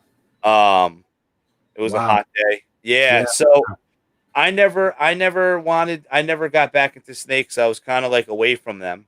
Mm-hmm. When my middle child got diagnosed with autism, they were busing him to school up here, and it was like a 45-minute bus ride. and he would come home every day saturated in urine, and it was just a very bad experience. Yeah. So we decided to move to Westchester to get the better schooling for Mario. Mm-hmm. And we drive by the Westchester County Center, in White Plains, New York, and you see Reptile Expo, and we were like, I'd always miss it. And then finally we went there and we bought 2 pastels, a male and a female. Mm-hmm. And that's when it all started. Because then YouTube was starting to have a lot of stuff on it, Starting and then up, yeah. you see all these people that were like turning into a business. I ended up going to the next Reptile Expo and becoming friends with John from Snake Man's Exotics. Mm-hmm. And he pretty much put me under his wing. Awesome. He taught me so much, always a text message, phone call away. I ended up buying like 6 or 8 snakes off him, and that's where the addiction began. Yeah. But he was always there as a mentor. He still is. I still call him up with random shit because you know how it is. Mhm. Especially with snakes and genetics, you Yeah. look at the animal enough, it's you can't decide what it is. It just No. always you need a second opinion, and unfortunately, no one else in my house can help me. Yeah. You're telling me, man. I'm pulling up pictures because, again, I'm colorblind. I can't see crap, So I'm sitting there pulling up on the screen and asking my kids, "Hey, what do you think that looks like?" Like that? Yeah. Oh, So, see, my number one helper's colorblind. My son's colorblind, so is he red green also, or I don't know. Everything's brown to him. so? Everything's brown. Yeah, so you can actually get tested for it because I didn't find out until I got to high school. That's when I found out I was colorblind. And it's funny because, and this is all genetics now, but it can only be passed by your mom's dad, okay? So it was my mom's side grandfather. Since I was colorblind, it means that someone in their family was colorblind that got passed down to me. It was him. He was colorblind. And then my uncle, who's my sister, my mom's brother, he's colorblind. So it passed down to me. So my sister with her nephew, and remember, I didn't find out till I was in high school that I was colorblind. So imagine, when people are saying, oh, look at all this money, it's green, green, green. I'm like, why are they saying money's green? That shit looks gray. So what are they talking about green? I had no clue, Oh, shoot. So green is gray for you. Not all green. Money looks gray to me. It does not look green, Yeah. So everyone always asks, hey, what color is that? What color? It's like, I'm not completely colorblind, but my biggest, the way I explain it is when you look at a traffic light, red, yellow, green, I see yellow, yellow, white. That's what I see. Oh my God. So when you drive, you got to look at position. You can't look at color. Exactly. Because everyone says, oh my God, you shouldn't be driving. I'm like, well, if it's red or yellow, you're supposed to slow down. Yeah. You don't speed up, but everyone I guess everyone in New York does, right? but here, but anyway, so I found out, so I didn't know that my whole childhood. We would play games where you're supposed to go on like the red circle, and I'm on the wrong damn circle, and everyone's yelling at me. I'm like, well, what the fuck? No one knew. I didn't know. So my nephew, which is my sister's son, I was playing with him one day when he was like maybe 3-4 years old, and I could see he was struggling with trying to look at something like color wise. My son was explaining to him, and he didn't get it. Then I said, Jaden, what color does that look to you? And he's like, orange. I go, it looks orange to me too. I was like, oh my God. I told my sister, your son's colorblind. She's like, no, he's not. I go, test him. He's freaking colorblind. I promise you, because him and I see the same colors. Tested him, and she's colorblind. And he's colorblind. So yeah. So that again brings back to the whole thing of why I like, pattern mutation morphs, more than actually color enhancers, so I mean that would make sense. Yeah. Junior's colorblind, and the little ones are rough on them. Like we have to typically kids with autism are very honest. They don't hold back ever. Blunt. And then Jenny's extremely honest and blunt, so she'll be like, we'll be looking for colors for like making shirts. I'll be like, oh, I need red, I need this, and then Junior's like, I don't even want him to help, you know. And Jenny would be like, this is red, David. Watch. Yeah, that's me. You're so colorblind. That's what she said. You're so colorblind to him. Yeah, unfortunately, that's me. You know. Uh-oh, we got another Filipino here. Was that Alan? That's Alan. Drumboa. Is he full? Yeah, he's full. He's not a half-breed like me. You're my half brother, so. Yeah, it's awesome. Well, you know what? Filipinos are very accepting. Yeah. Regardless. Yeah, we like to eat all of our longanisa and our lumpias and everything. So did you have that growing up, or did your dad cook that stuff? Yeah, my mother didn't cook because she had a stroke when I was a baby, so she couldn't cook. Yeah, she only had one hand, but my father claims that she couldn't cook shit before that anyway. I like Mario's response. All snakes are exanthic. That's perfect, dude. It's exanthic. Yeah, that's what I see. Everything's exanthic to me. For sale. What does exanthic look? Does exanthic look white? No, that straight up looks black and white to me. It looks black and white, you know. So you can tell the difference. No, because it depends on the line of exanthic. Like the VPIs definitely look black and white. No, I'm sorry. The MJs look 100% black and white to me. The VPIs, I think they say it's more brownish, right? Dark brownish or light brownish on it. They're not as black and white is what I'm saying, what I'm getting at. Yeah. So that one, it looks like a lighter black and white to me than the MJs. When I see the VPIs, I can tell they're not the same. And in certain pictures, they look a little bit more brownish, but the MJs definitely look black and white to me. I love the lightning pieds.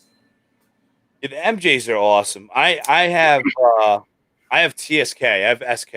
Yeah. Which I think is more black and white out of the bunch. MJs, I think they compete with each other. MJ may have them beat. I don't think a lot of people. There's just not a lot of them. No, they're not. So it's hard to see what they do in different scenarios. You know. Yeah, I mean, I was close to getting one, but I ended up just not. I mean, you know, like I said, I definitely left the clowns. I mean, I could get one, you know, but I'm trying not to. I mean, right now, I mean, there's a couple that I've been looking at, you know, a couple I lost on. I definitely want a chocolate spot nose. I want to get that in the mix to mix with hurricanes and everything. I like those darker morphs, but I don't know. Read the comments. Balut. Do you eat balut? So I tried it when I went to the Philippines. They have them here too, but in the Philippines they tasted a lot better. I have eaten it. I don't think I can eat it today. But I don't know if anyone remembers. Yes, of course, adobo chicken, 100%. But I don't know if anyone remembers, but there was a Fear Factor episode where they were forced to eat balut, and I was like, dude, I'd be like, give me a dozen of those. Yeah. You know, it's no big deal. Somewhat, it's a little bit of you know, you get past the cart. Once you get past eating the cartilage, the soft duck inside. Yeah. What's Chad's name? May 2021, Virginia will be illegal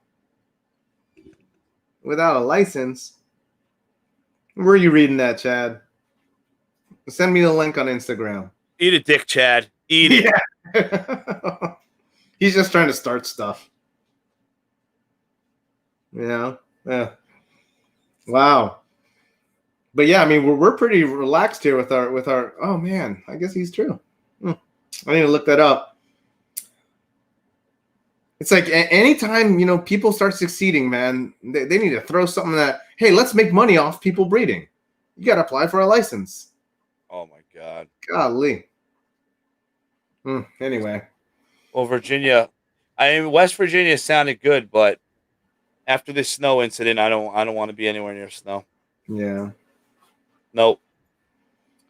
But yeah, so I kind of started the same way too. I was always into reptiles as well. I had poison dart frogs. I even had geckos. I think you were breeding. Was it geckos that you had too, that you were keeping? Yeah. No, Yeah.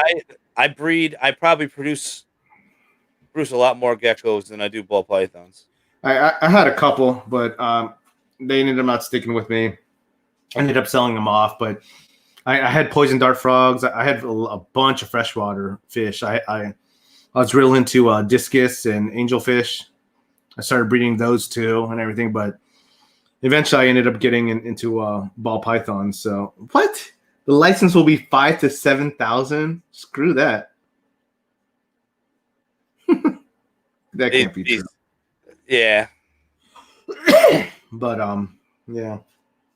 Yeah, I had dart frogs. I still have one dart frog that survives in a morning gecko tank.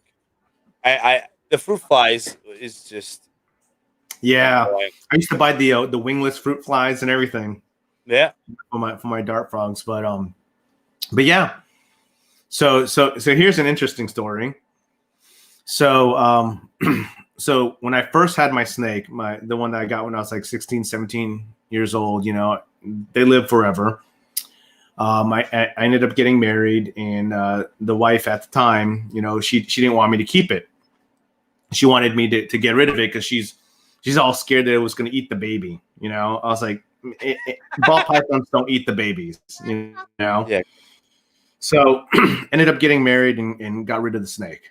So fast forward, ended up getting divorced, and didn't have him anymore and everything. And I was just sitting there one day. I was like, man, screw that.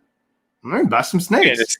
and that's where I ended up getting my albinos. I got 2 albinos and a banana at the time. And I got it from Garrick the Meyer. In fact, on my personal YouTube account, the unboxing for Garrick the Meyer has like 19,000 views. I was like, holy crap. I got a check one day from YouTube for like $1.03 or something like that. I was like, the hell's that for? And it was for that. That was a video. while ago. Yeah. That was before they changed rules. Yeah, it was. It was like 2 or 3 years ago that it came in. It was in my account. I was like, what the hell? But anyway, so when I got divorced, I was like, screw that. Bought some snakes. So it started with those 3 from Garrick the Meyer, Royal Constrictor designs. And then I just started building on that. And then what ended up happening was I had a clutch. They all slugged out. It was a killer blast that I had. All slugged out, all of them. For whatever reason, no clue why. I was like, okay, whatever. But then I said, you know what? I said, I can't do this right now. Because, people don't realize it takes a lot of time and effort into your ball pythons. Especially when it comes to breeding, cleaning, just maintaining it, right? I didn't have the time. I was coaching youth football at the time with my kids. Single dad and everything, running around. It's hard. It's tough. I'm sitting there. Youth tackle football is a lot crazier than you think. It was literally 6 days a week. I'm watching film, just preparing for the next freaking game. And I was a head coach, so by the time I got home, I would get home from work, review film, go to practice, review film again. I was spent. So I stopped breeding. Stopped doing all that. And then here's the real interesting fact about me, about Carlo right here, right? So July 1st, 2018, I actually suffered a heart attack. So I guess it was too much. Yeah, I guess it was too much longanisa, man. I mean, I was running. I did multiple stress tests, cholesterol checks. Everything was perfect, man. I'm telling you, nothing was wrong with me. Perfect health. No symptoms, nothing. But July 1st, I was 39 years old, 11 months, and like 28 days. Boom. I had a heart attack. So I didn't realize at the time there was a difference between a heart attack and cardiac arrest. So I had both. So I was actually with my kids. We were going to go get some illegal fireworks. We were driving. I think I even ate some longanisa that morning when we were leaving. Going to the fireworks stand. We were actually going to go to Pennsylvania, but whatever. That's not part of the story, right? So it was hot, But long story short, what ended up happening was I ended up calling 911. I was in the Target parking lot. The ambulance came, and I actually died in the ambulance. I suffered a heart attack into a cardiac arrest. When I went into Target, I was walking up and down the aisles with an active heart attack, which I did not know at the time. The doctor told me later. When the ambulance came, they took me in. I was actually in cardiac arrest when they got there, and imagine my kids were only 10 and 12 at the time, So, and I'm telling this story for a reason. So what ended up happening was they put me in the ambulance. I ended up going, driving maybe about a minute and a half into the ambulance. I hear there's 3 people there plus the driver. This one guy's yelling at me, "Hey, tell me about your kids." I'm like, "I know what you're doing. You're trying to, take my mind off things." I was like, "Yeah, I'll entertain this." Then all of a sudden, the scariest thing in my life, the girl next to me is reading some monitor, and she just screams, "We're losing him." I was like, "The hell you mean you're losing him?" Oh, and the guy literally, and I'm telling you, I love paramedics. My ex-wife is a nurse, and the other paramedic grabbed my face and he was inches away from me. He goes, "Carlo, keep your eyes open. Keep your eyes open. Do not close your eyes." I was like, "What's going on?" And all of a sudden, gone. My heart actually stopped for 20 seconds, and I was dead. Shit. Yeah. So, and the reason I know this is the ER report lists all this, everything. The ER report right there, it shows arrived at the Target parking lot, and it kept saying 39-year-old young male, 39-year-old young male, 2 young kids. It's all kept saying. I was like, man, and it's eerie reading that about yourself, Yeah. But it said, and that's when it said that I my heart stopped for 20 seconds. They ended up doing 15 seconds of CPR. And then on the 15-second mark, they ended up using a defibrillator on me, and boom, shocked me, got me back up. So I woke up, and I'm literally looking around. I look at the lady. I go, "What happened?" And the lady looks at me and goes, "You just died. Your heart stopped." I was like, "What?" The other guy screams at me again, the other paramedic, and says, "Carlo, do not close your eyes again." I was like, I didn't mean to the first time, I was like, What the hell, So long story short, ended up going surgery. What ended up happening is I had what's called the widow's maker, and it's a 2 to 3% mortality rate, like survival rate. Only 2 or 3% survive. I survived. So what happened was, because of all that, I was out of work for 6 months. Okay, I had to go to cardiac rehab for 16 weeks, which consisted of me walking on a treadmill for 15 to 30 seconds. And that was my workout for the day. Done. Okay, your heart worked out too much. Thank you. I had to do that 3-4 times a week. Mind you, I was jogging and working out before all this. So how the hell did none of this happen? So what they think happened was my main artery had some sort of genetic flaw that collapsed on itself, which is why I shut down. My mom had an angioplasty in 2000. So that's like 20 years ago. So it runs in a family. They end up saying, "Oh, it might be this gene." So they're doing all kinds of tests on me and everything, whatever. So I tell that story because during the 6 months I wasn't working, I literally had a totally different outlook on life, because literally with the snap of the fingers, everything changed. Done, So I'm sitting at home, I'm doing, cardiac rehab 16 weeks, 3-4 times a week. I'm going into there just to work out and get hooked up and everything. You get bored staying at home. You get bored watching all kinds of daytime TVs. I wasn't allowed to go get my mail because that was too much of a workout, so I literally was shut down. That's when I pulled up my laptop, pulled up Instagram, and that's when I started, you know what, screw it, only do this one time, let me focus on breeding ball pythons, and do that. So that's when I started everything okay, let me clarify. Maybe that's when I restarted everything and said, let me start, creating an Instagram, called up my friend, Chandra. She's the one that designed my logo, big press girl on Instagram. She worked with me, designed it and everything. And that's when I started my Instagram and, just started everything there because I mean, it was a completely different look at life. Like, you don't understand. I don't stress about anything because it's not worth it. There's a lot of haters and naysayers out there. You know, everyone's like, oh, the ball python community is awesome. Yes, it is awesome. But there's also some negativity there. And there's a lot of haters there. Oh, yeah. And I get messages every now and then, you know, oh, you shouldn't keep your snakes in tubs because of this. Why do you feed them live? You know, blah, blah. One person said, I know you make a lot of money and you don't care because of breeding ball pythons, so you treat them however. I'm like, I didn't even respond because I don't care. But I'm like, dude, this is not my full-time job. You know, this isn't what's paying my mortgage. Trust me, you know, so I'm doing it because I enjoy it, you know, but I brush all that off now because of that, because it was a complete life changer. Because of that, that's when I started focusing on this. And that's when I started doing my Instagram, you know, started my morph market and everything, you know, and started breeding. That's when I got hardcore into, because I literally had nothing to do for 6 months, you know, so I'm out of work. When did this happen? 2018, July 1st. I was 39 years old, 11 months and 28 days when my life ended. So crazy. Yeah. And like I said, it was, you know, and I remember things. I remember, like, you know, my kids' faces, you know, during the day, because they took me away, you know, in an ambulance and everything, you know, in a fire truck, you know. They tried to stick leads on me and everything. But that's what I'm saying, man. All the negativity with, you know, when people, you know, bash you for, you know, whatever you post, and they yell at you for this, or, you know, they complain about, it's like, dude, whatever, dude. It's not worth it, because literally my life was taken away in a snap of your fingers. My life was done. Why was it worth complaining and arguing with you for an hour about what kind of morph I have?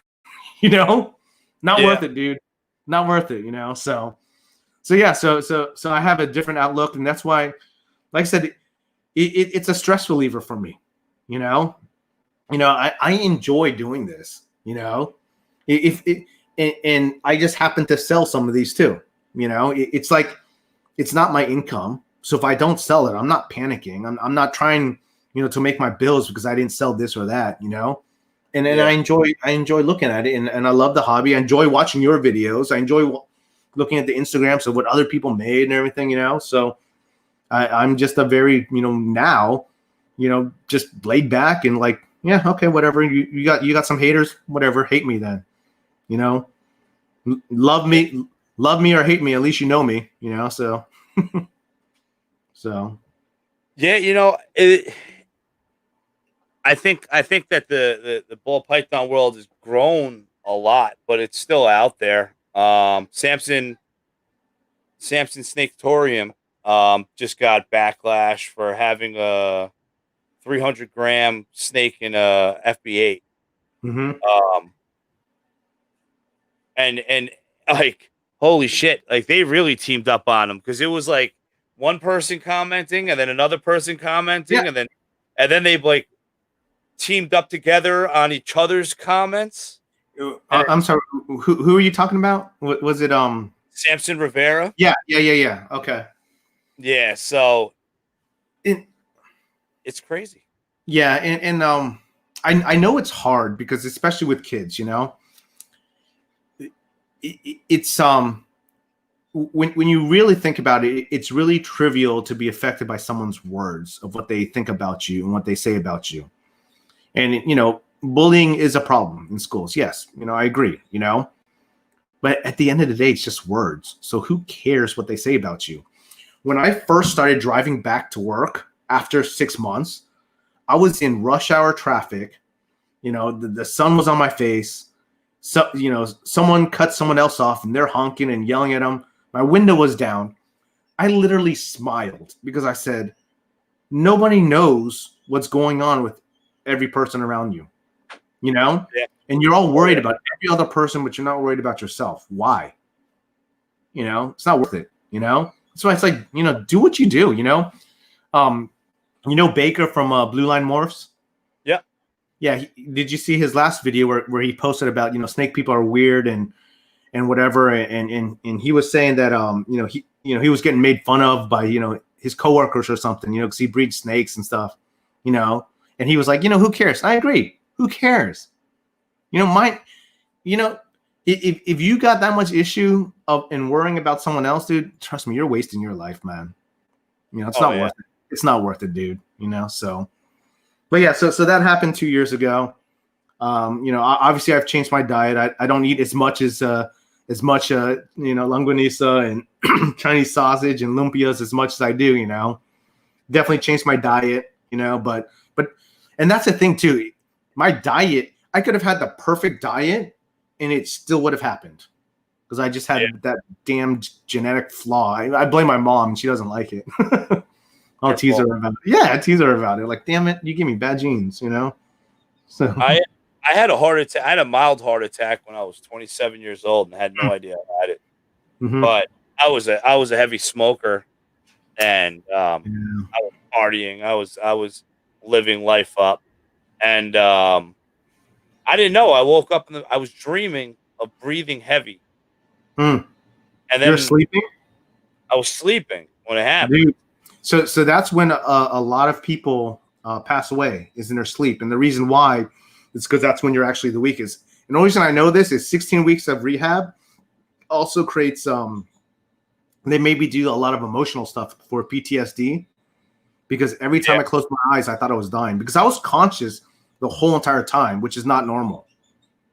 So, but anyways, I'm sorry. So continue. So you're sleeping and then sleeping. I was breathing weird in the dream. I woke up, but it was real life. It was real life. And I got up and I smoked a cigarette and I went back to bed and went to sleep. And I had the worst headache I had a migraine for 2 days. Mm-hmm. Didn't think anything of it. I go to the doctor for a stress test. Mm-hmm. And the doctor does the EKG on me. Yep. And he comes back and he is like, you had a heart attack. So freaking serious. Yeah. And I was pissed because there are Filipinos up here, but there's not a lot. And I went to this doctor's office specifically because it was a Filipino. I was like, yeah, he'll give me my cholesterol medicine I want. Yeah. And I get this little old white guy, and he comes back in, and he's like, Mr. DeLeon, you suffered from a heart attack. Wow. And I was like, what?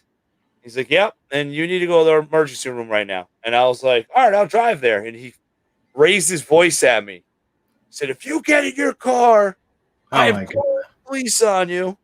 And I went to the hospital, and they did the dye test, and they did everything. They said I had a mild heart attack. Went through all that, yep. But they said that so 7 doctors will say that it's not a heart attack, but 3 will.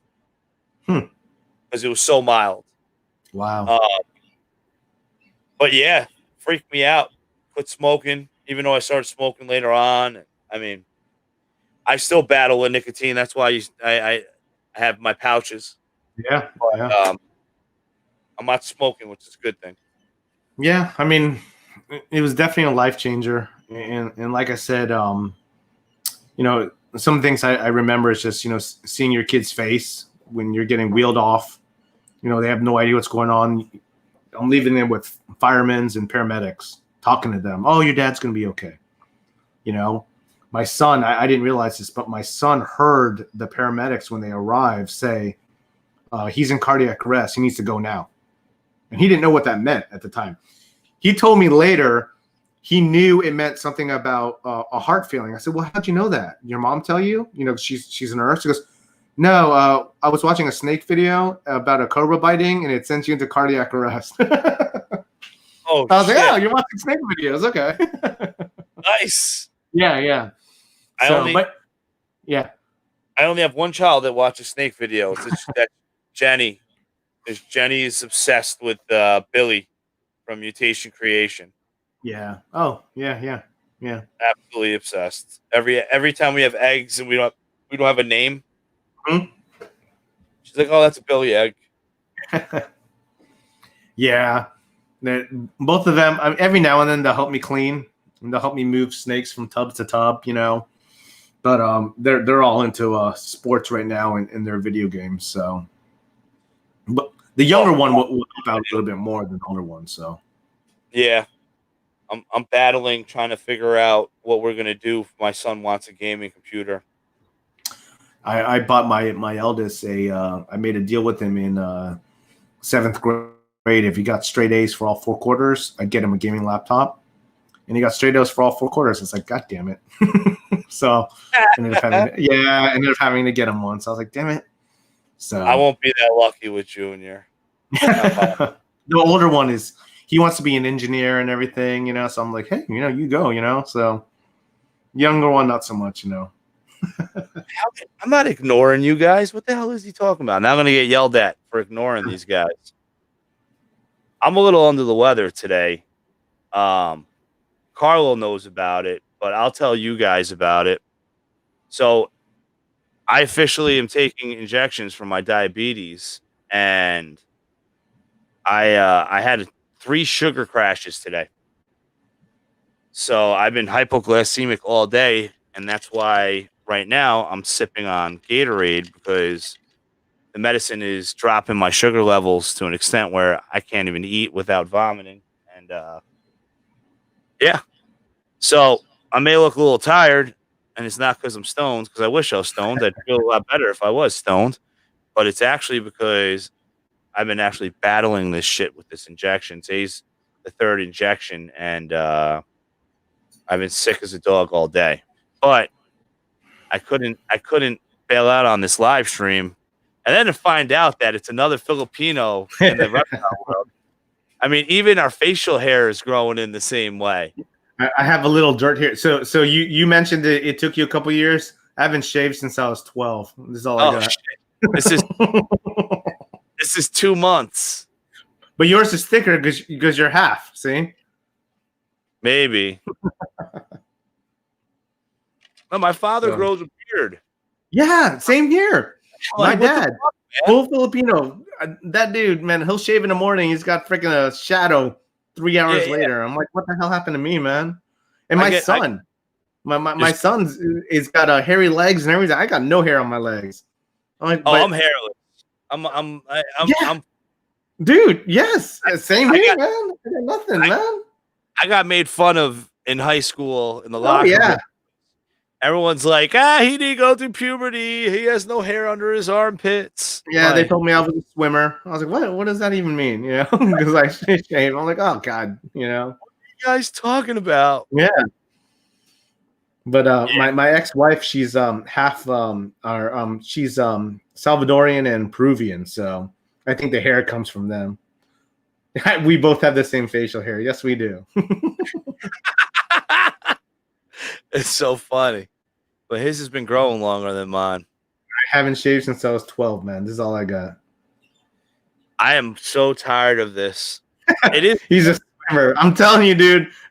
And being young and not knowing, I'm like, what does that mean? And then they're telling me, oh, because you shave and I'm like, what? I was like, who the hell swims?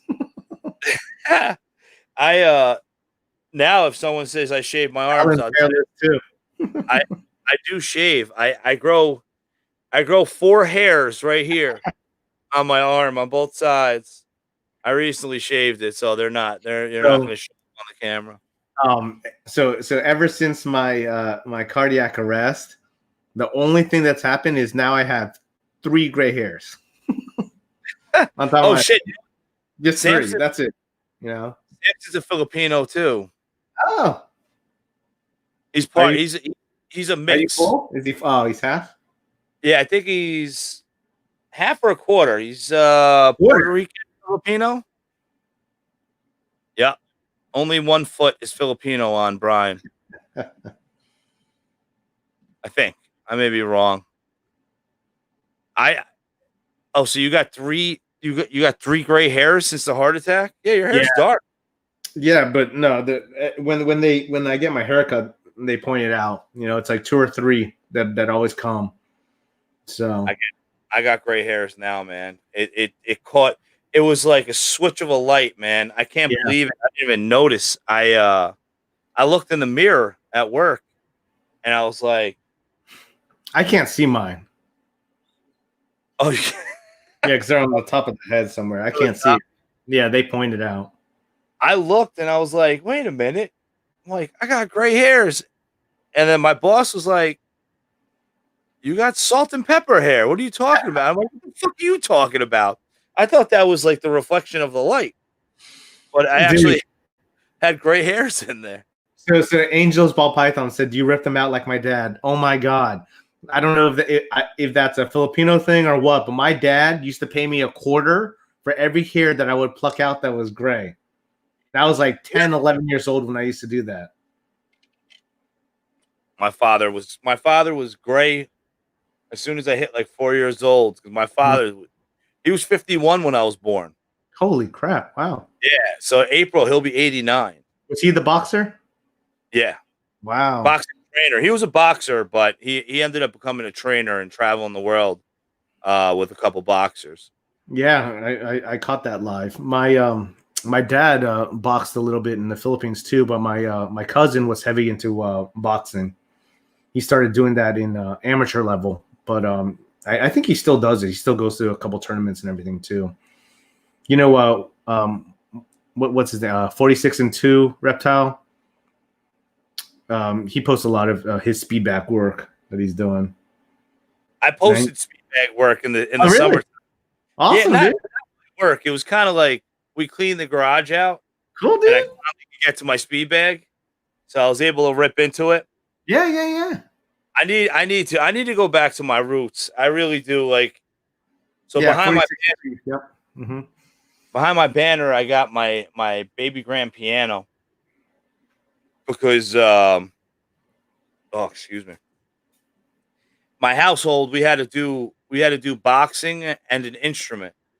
So every time we messed up, it was like my father would kick our asses, and then I would have to punch the heavyweight bag. Our living room had a heavyweight bag hanging from the ceiling. My dad had that in the garage. We would have to hit that, and then after you hit that for 30 minutes, then I had to play the piano, and then after that I had to read, and by then I would pass out with the book in my hands. You're hitting the speed bag, the heavy bag, and then you're playing the piano. Now Chad says I play the skin flute. Yes, I saw that in another convo. I play jazz flute like Ron Burgundy. So it's funny with 46-2, man. He always posts those videos of his feedback work, and it's pretty good. He's legit, But yeah. So my cousin that box, I actually messaged him on Instagram. I go, "Hey, I want to record you on the speedback and pretend it's me and send it to this guy." And because my cousin's like 28, 29 years old, so I mean he's quick on that, Yeah. It's like, hey, I'm gonna just tag him and I'm gonna pretend it's me. I'll tell them later it's not.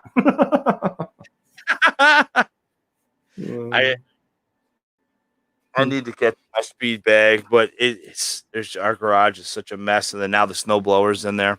Yeah. So obviously, so ever since my cardiac arrest, I've been working out a lot more religiously now. So I have a whole home gym set up here. Olympic bar weight set, benching, a treadmill, bike, all that stuff.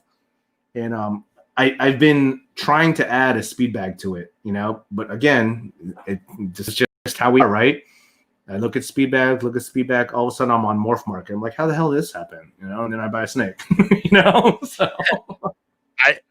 I've been on strike. The only time I go on Morph Market is when people ask me about animals.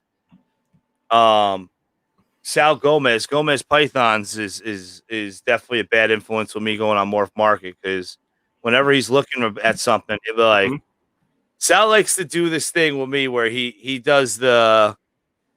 So what do you think the price of this morph with this, that, and that it costs? And then I'll tell him what I think, and then all of a sudden he sends me a picture of what it's for sale on Morph Market, and then it turns into should I buy it? And or have you heard of this breeder? So then of course I sign on to Morph Market. But knock on wood, my poison with buying snakes is I live 30 minutes from like a top breeder, VIP Morphs. Okay. So, well, excuse me.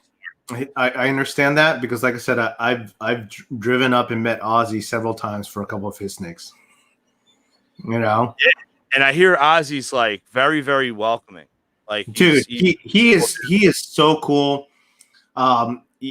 Every time I've picked up, he will literally sit there and just chat with you, you know. And I mean, he's awesome. I love him. You know, I mean, I bought several from him, and he's just. I talked to him about the hurricane stuff because I asked him, "Hey, how's that? You know, OD Hurricane Fire Clown? You know, how's it going? You know?" And he told me and everything. He showed me pictures on his phone. You know, I was like, "Wow, you know, it's awesome." You know, but it's also dangerous having someone like him, you know, so close to you. You know. Yeah. Well, but that's what I go through with Vinny because he gets these clutches and they hatch out, and then it's to the point where me and him are such close friends that I'm on like the early list. You know? Awesome, dude. And his snakes sell before they even shed.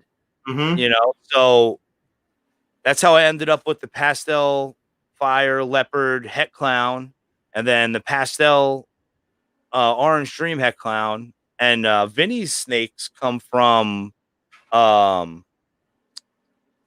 Morris. Yeah. So Tyrone Morris is Ozzy's neighbor. Oh wow. So yeah, Orange Dream. I slept on Orange Dream so badly. I am kicking myself in the ass. I mean, yeah, the cleanup that OD does is something that I had to jump on. I did jump on it late because just it's pricey, you know. I mean, that's just how it is, especially when you and I purposely wanted to get it from Ozzy, you know, to get his line, you know, something that he had, you know. Well, I mean, what was that? they're all his line. Yeah, I mean, I'm super stoked, you know, with my high intensity OD yellow belly I got from him, you know, head dreamsicle, but it's just like. When you see, like, even when with Justin, like the one he showed today, that was an Ozzy Boyd snake he bought. You know, the crazy pies that he showed today. I don't know if you saw that video. I was so out of it today. I wasn't even on the phone. Yeah, I mean, check it out. But it was some crazy ass pies that he had, and he even said it was an Ozzy Boyd snake. You know, that helped produce that. It's like, man, it's like OD does a lot that people don't know. You know, as far as like cleaning things up, making them sharp and everything. And I'm glad that I got a couple of his snakes now in here.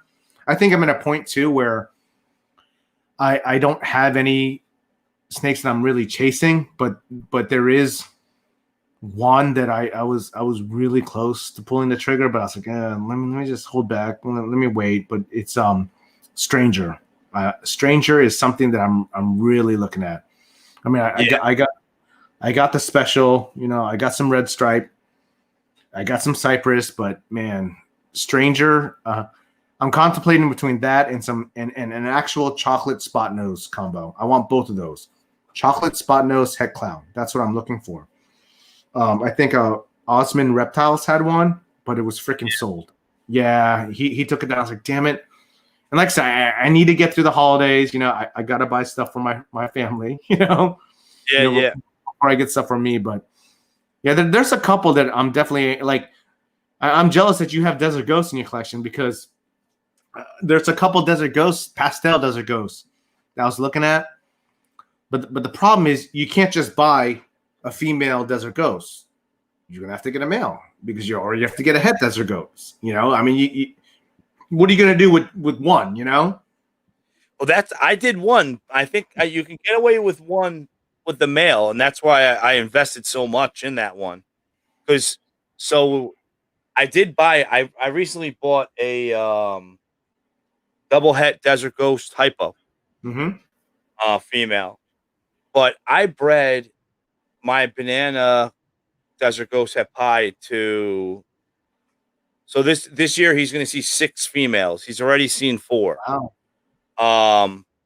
So he's bred to a pied, a cine het pied, a leopard lesser pastel, a het pied, and another cine pied is in the works. Yep. And if he keeps eating like he is, then he may even see another pied at the end of the season. So then I'll hold back my females. I do want to isolate the banana because It looks good. It is a great looking animal, but it's not the expectations that I felt I would get because Desert Ghost is like Orange Dream. There's not one morph out there you mix more Orange Dream with that's not nice. Yes. Uh, So what you're saying is that how it makes any gene better with Desert yeah, Ghost. Yeah, I agree with that statement, 100%. but Banana is not my favorite out of the bunch.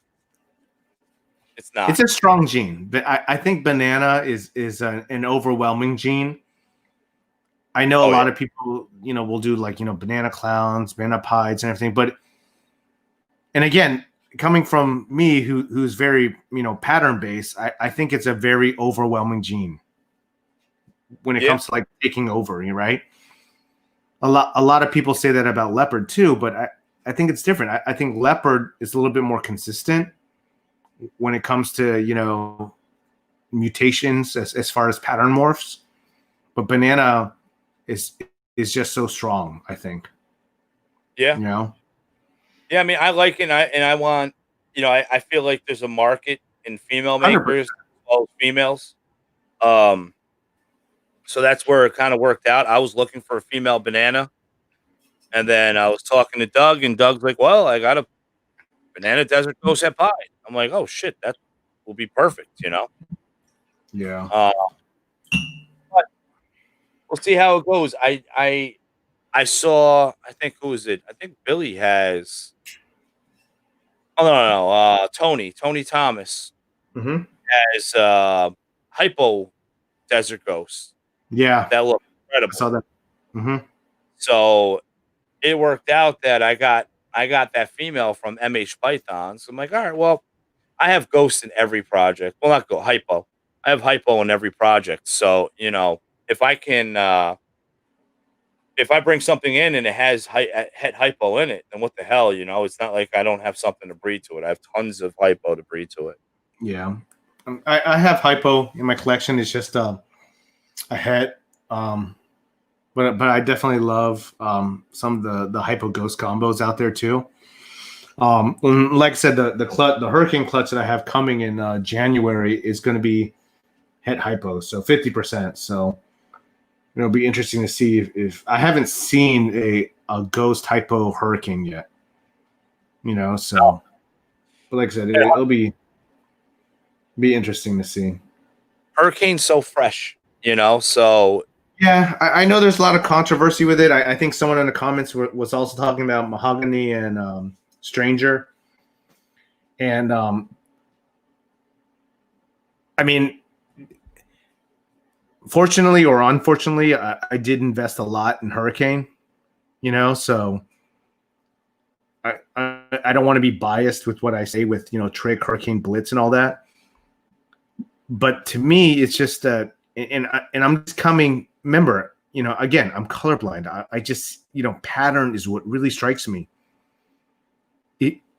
From all the pictures I've seen, it's just Hurricane just seems a little bit more consistent, especially when you breed it out, And like I said, I have Trick also. I have that in my collection, and I'm going to breed it.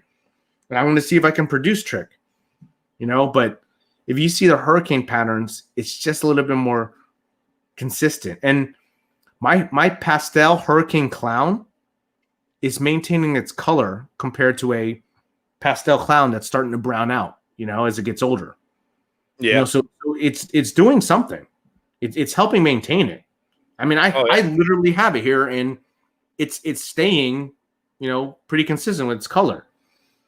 I haven't seen a Hayabusa or Super Hurricane up close, but that one Super Trick, oh my God, it looked like a Hayabusa. It looked like a Super Hurricane.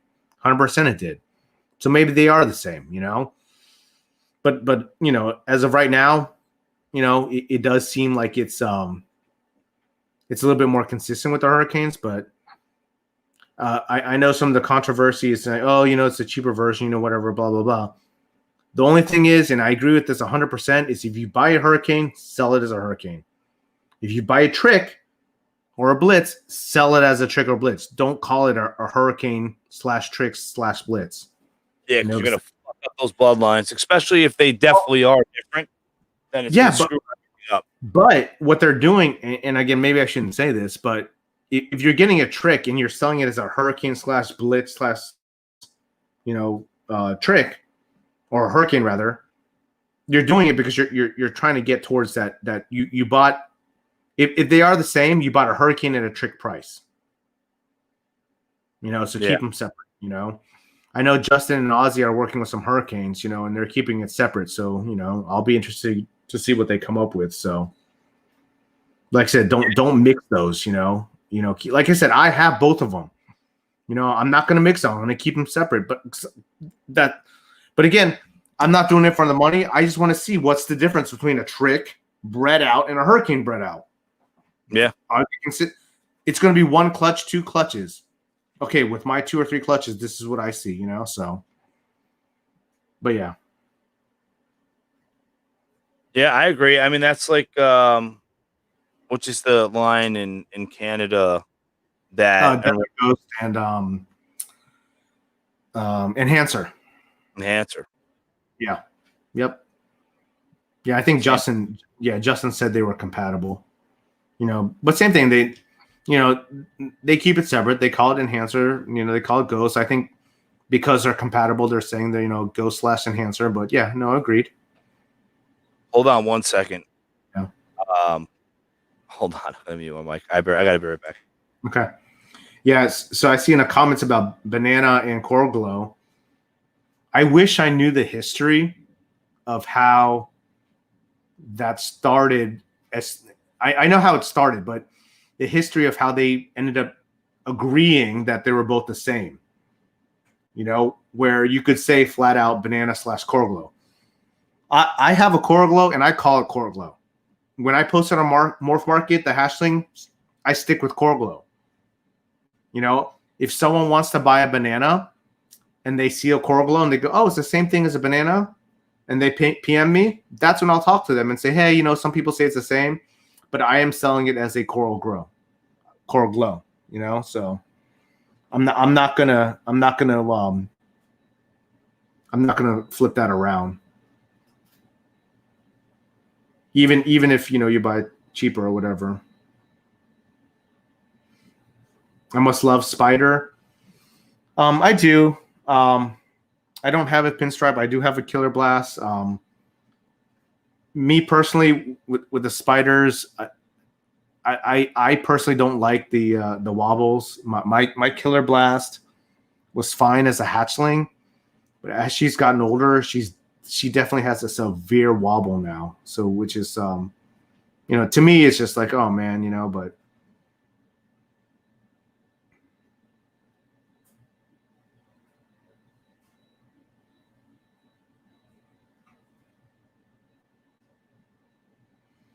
But yeah, I'm excited for the clutches coming for 2021. I'll tell you that. Like my first clutch of 2021 is that Hurricane clutch, and it's a Hurricane to a black pastel granite het ghost. So it'll be 50% ghost. But I've seen some black pastel Hurricanes out there, and I love what it does. So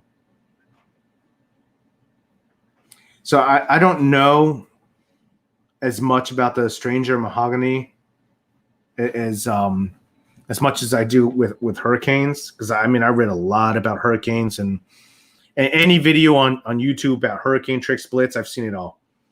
With Stranger, I like what it does again with Clown, but I'll tell you, Jordan from JP Reptiles, his mahogany stuff looks amazing. They look ridiculous, It's hard for me, and again, for people that don't know, but it's hard for me since I'm colorblind to see a lot of the things. But yeah, they do look similar. But again, if you buy it for whatever it's called, don't change it.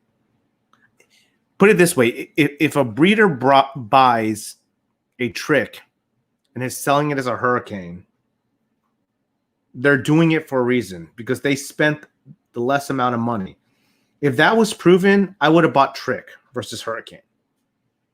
But I didn't just go out and invest in Hurricane. I looked all of it and I said, you know what? Hurricane to me looks a little bit more consistent. So that's why I got it.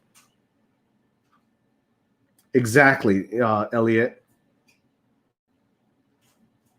Yeah. So again, I've seen a lot of videos, different podcasts about Hurricane, Tricks, and Blitz. And one thing that I did see was if they do determine that it is similar or the same, then it comes to a medium. And I agree. And that's why I said earlier about how did that happen with Coral Glow and Banana? How did they, come to say, hey, it's pretty much the same, because then you get to that medium price that everyone talks about, like, and if that happens, I'm fine with that, because again, that's what I'm breeding because I like that morph, not because I want to sell it and, triple the profits. That's not why I'm doing it, So, no, we're good. Sorry. That medicine, man. I'm like, I don't even know if I should take the shot tomorrow. I can't hold food down. So if I max out my existing room setup. So, and so for Jeff and Alan, I do breed my own rodents, but I was talking about this earlier that I'm planning to get rid of my rodent racks and actually put more snake racks in, because if I go with my current projections for 2021, I won't be able to have the racks for it. That's why when Chino was asking me earlier, how many clutches I'm expecting, I had to dub it down because I didn't have the rack space for it. But if I do have a regular rodent breeder now, he's local. I'm gonna use him and rely on him. I'm gonna get rid of this rat rack. I'm gonna add another adult rack and another hatchling rack, and I'll be able to support it. So Angels has. I wonder if he's being serious about this. He has Blitz, Mahogany, and Banana. She is. Okay, so she So I have so I have the Hurricane. I don't have the Stranger. I was very tempted to get it, but Angels is, I think she's 18 now. I think she just hit 18 or she's going to be 18. She's 17 years old. She already produced her first ball python clutch last awesome, year. man. How cool is that? Oof. If I have to disappear again. Hey, there's a lot of women breeders out there, so the girl power in the reptile world. 100%, man.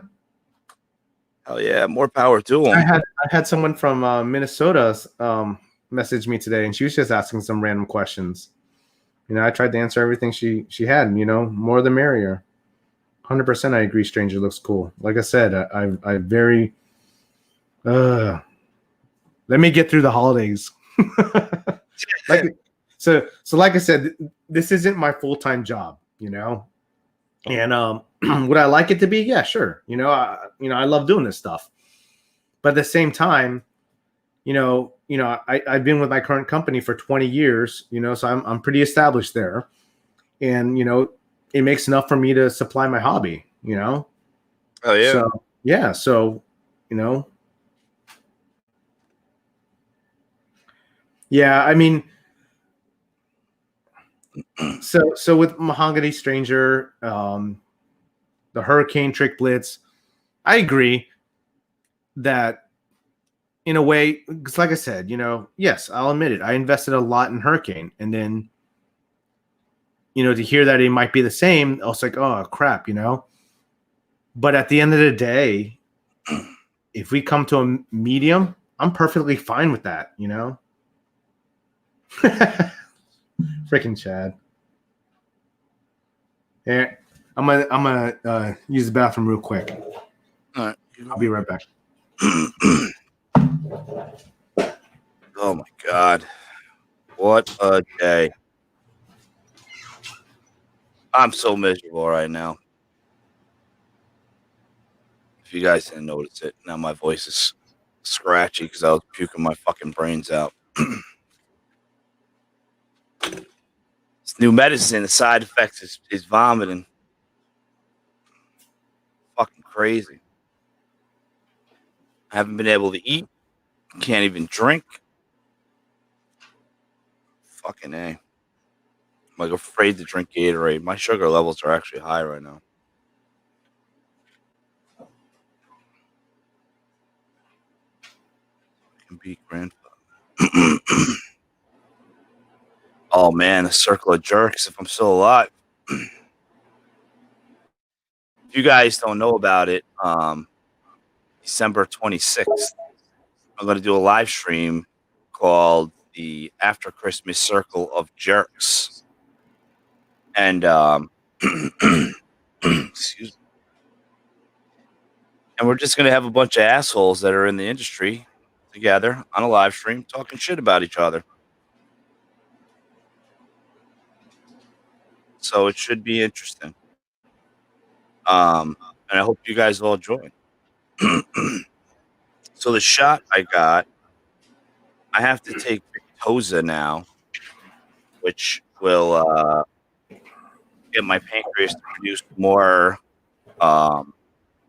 insulin because my sugar levels are dangerously high. But I have had sugar crashes all day where my sugar's registering under 90, which is dangerous. And I've been kind of battling that on top of not being able to eat, getting sick if I drink or anything. So, I don't know. They suck. We've been at it for a little over 2 hours, Gino. Yeah, man. I mean, I got another round coming. Did you hear about December 26th? Yeah, I saw it on your on your last one. I was like, I made a and I love how you called it a circle jerk, man. No, I didn't call it a circle jerk. Who called it that then? It's a circle of jerks. Ah. So the group was called Roasting Assholes that I made on Instagram. And then I was like, what can we name this thing? Well, and I was like, Circle of Jerks. Sounds fucking awesome. Even just now when you said it's the of gets flowed very smoothly with it. So Circle of Jerks. You got to be a little more clear when you speak that. Oh gosh, yeah. Well, anyway, sorry. Continue. There's no women there either. We gotta find a really sassy gal to join us on that show. What kind of jerks, Gino? Oh, you got Chad. So we got Chad. We got Nick from Nivular Exotics. Tom from Atypical Origins. David Cease isn't really a jerk, but I figure I include him. I got a couple things I could say to him. Sal Gomez, not a jerk, but he's a New Yorker, so he could talk shit. His buddy Eric, Big E's Reptiles, he'll be in it. And then I have made a couple phone calls, so I'm not going to count them until they're there. You can't count your chickens till they hatch. But you see Chad's response. Tom will be in the middle of the circle. I don't know. We don't have any Canadians there. If we invited Billy or was it from the Reptile Ward? Chris, then Tom will jump to his knees. No, dang. I don't know. It should be fun. I don't know if Tom's making it. I don't know if he confirmed it. I think there's just like 5 people that are definitely confirmed. What time is it at? You don't have a time? 9:30 again. Again? Okay. Because you know what? This year the calendar kind of messed up on my live streams. Because Christmas Day is Friday, and then New Year's Day is Friday as well. So I'm gonna have to switch it up for the next few weeks. I said, "Fuck it, I'll do it on a Saturday." I don't have anyone booked. I may even take New Year's Day off. We'll see it. Yeah, man. You're in control. Yeah, but I enjoy these live streams because So I lost my job because of COVID, and wow. yeah, so me and my wife we're both the principals Mm-hmm. of 3 little nut jobs, and then we got a lot of animals, so we're busy at home. Have a great Yeah. night out. And then now winter and preparing for winter, like we're behind on certain shit. Like I didn't install a roof on the bunny cage until the night before the storm. Wow. Because I was like, oh, it's gonna snow a foot, and I needed to put the metal roof on because the wooden roof, I don't know if it'll hold the weight. Yeah. So like little shit like that, just catching up and winterizing our bunnies because we got our bunnies. We gotta process a bunch. Mm-hmm. What the fuck is the cat looking at? Right now my cat's staring at something. I bet it's like The spirit. it's a morning gecko. My cat, Naruto, knocked the screen off of one of my morning gecko tanks. And we've been finding baby morning geckos all over the house. Huh. Wow. Oh yeah. I mean, it could be worse. At least it wasn't like at least it wasn't my lychees or gargoyles. Have you ever had escapee python? I know you talked about your live once and it wasn't you, but anything ever? Even rodents? I had 2 escapee ball pythons last week. Special thanks to my wife and my oldest child. You find them? Yeah. Wow. Oh, where were they? On the baseboard heaters. Oh wow. Yeah. Yeah, they didn't go far. They dropped off the rack and they went to the heat. Mm-hmm. But it was fucked up because so my hatchling rack is melamine that it's designed for these iris pencil boxes that I use them because when I hatch snakes, I actually don't put them in racks right away. I put them in these iris pencil boxes, and they get Okay. their first 5 meals inside the incubator. So they're actually in the incubator. I don't know. It was just something I did when I didn't have the space, and then now I kind of ride with it now that I have the space because I feel like they eat really well. Mm-hmm. Because they're so used to the fan, they're so used to the pressure, they're used to everything in there. But so the hatchling rack's designed for 96 of those tubs. Wow. Right now, I have 24 6-quart tubs, and they're stacked. So the bottom, they're stacked 3 high on each shelf. Mm-hmm. The bottom ones are fine, but the top one, if you don't latch that tub, they'll escape. Wow. So, yeah, I don't know what happened. Something happened, and I got sidetracked. So they did waters or something like that, and they didn't latch 2 tubs. So now I'm going to take pictures of snakes to put on Morph Market. I open up the bin. The bin's fucking open. The bin has no snake in it. Oh man. So the Filipino temper came out. We started ripping the house apart. Oh. And we find the snake, right? Mm-hmm. And then I cool off. Everything's all good now, Go reach for another bin with no fucking snake. Oh my god, I would have lost it. Oh, I would have lost it by then. I lost my mind. I left. Oh. I left. I was like, I'm getting the fuck out of here. Find the fucking snake. I would have been like, I'm having a second heart attack. I swear. I'm like, oh gosh. I was like, I thought I was gonna have a stroke. I was like, I'm leaving. But at least you found both of them. So my son texted me, we found the snake. Where should I put it? Where were you? I drove. I left. I said, fuck this. You physically left. Yeah. When I opened up that second bin, I'm gonna murder someone. I'm leaving. It was one of those.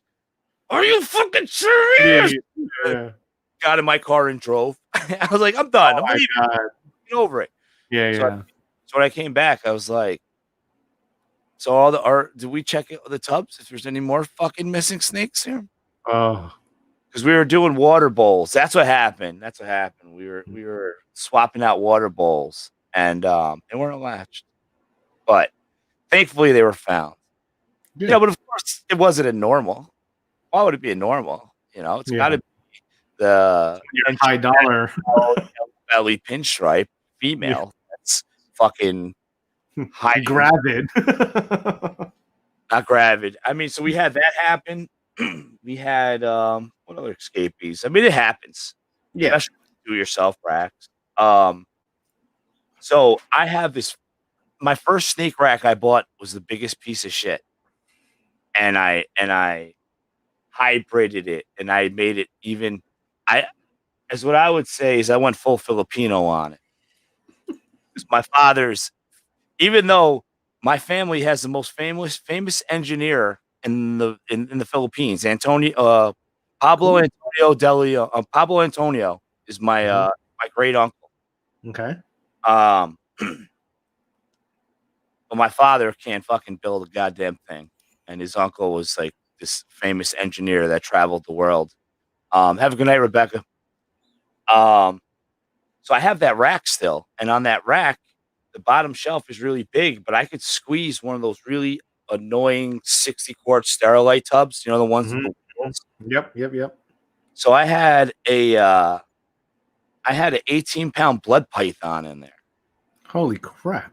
And I duct taped the edges so that it can't work its way out because the blood pythons can be active. Mm-hmm.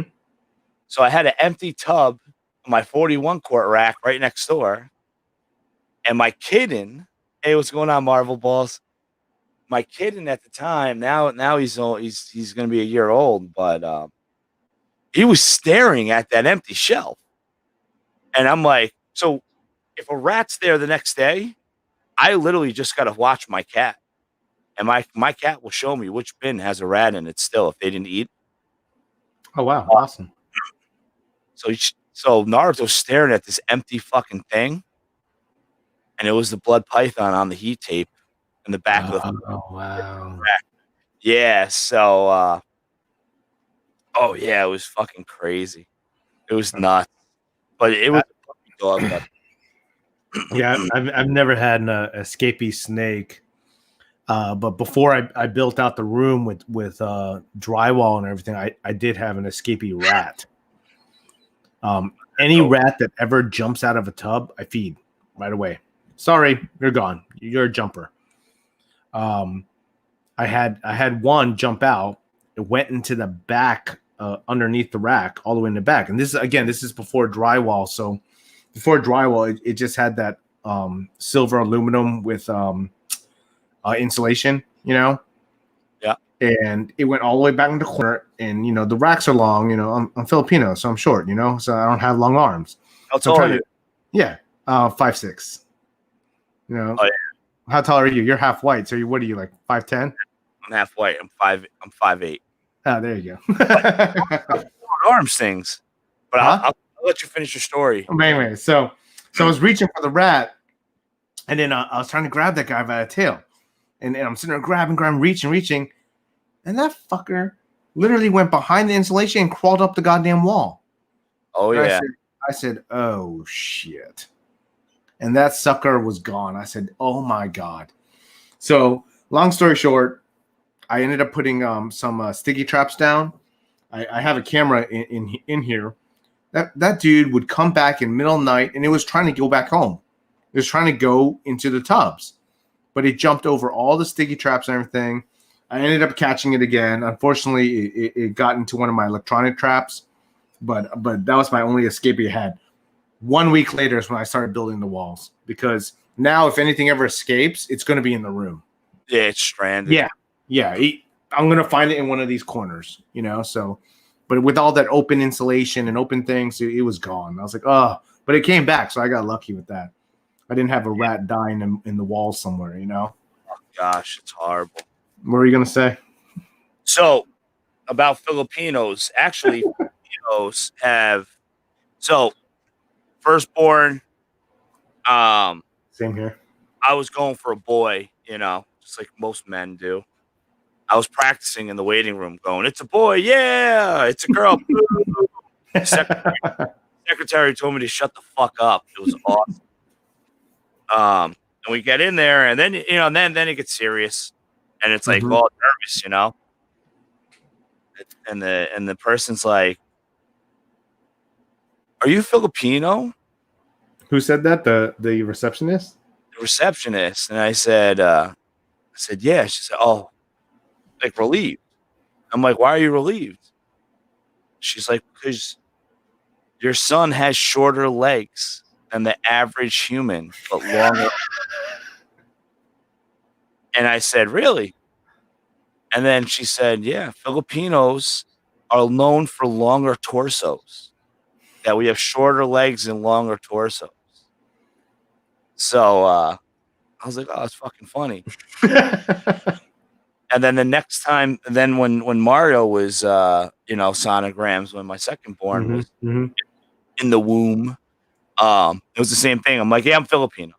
Because as soon as they started measuring the torso of my children, they were like, "Shit."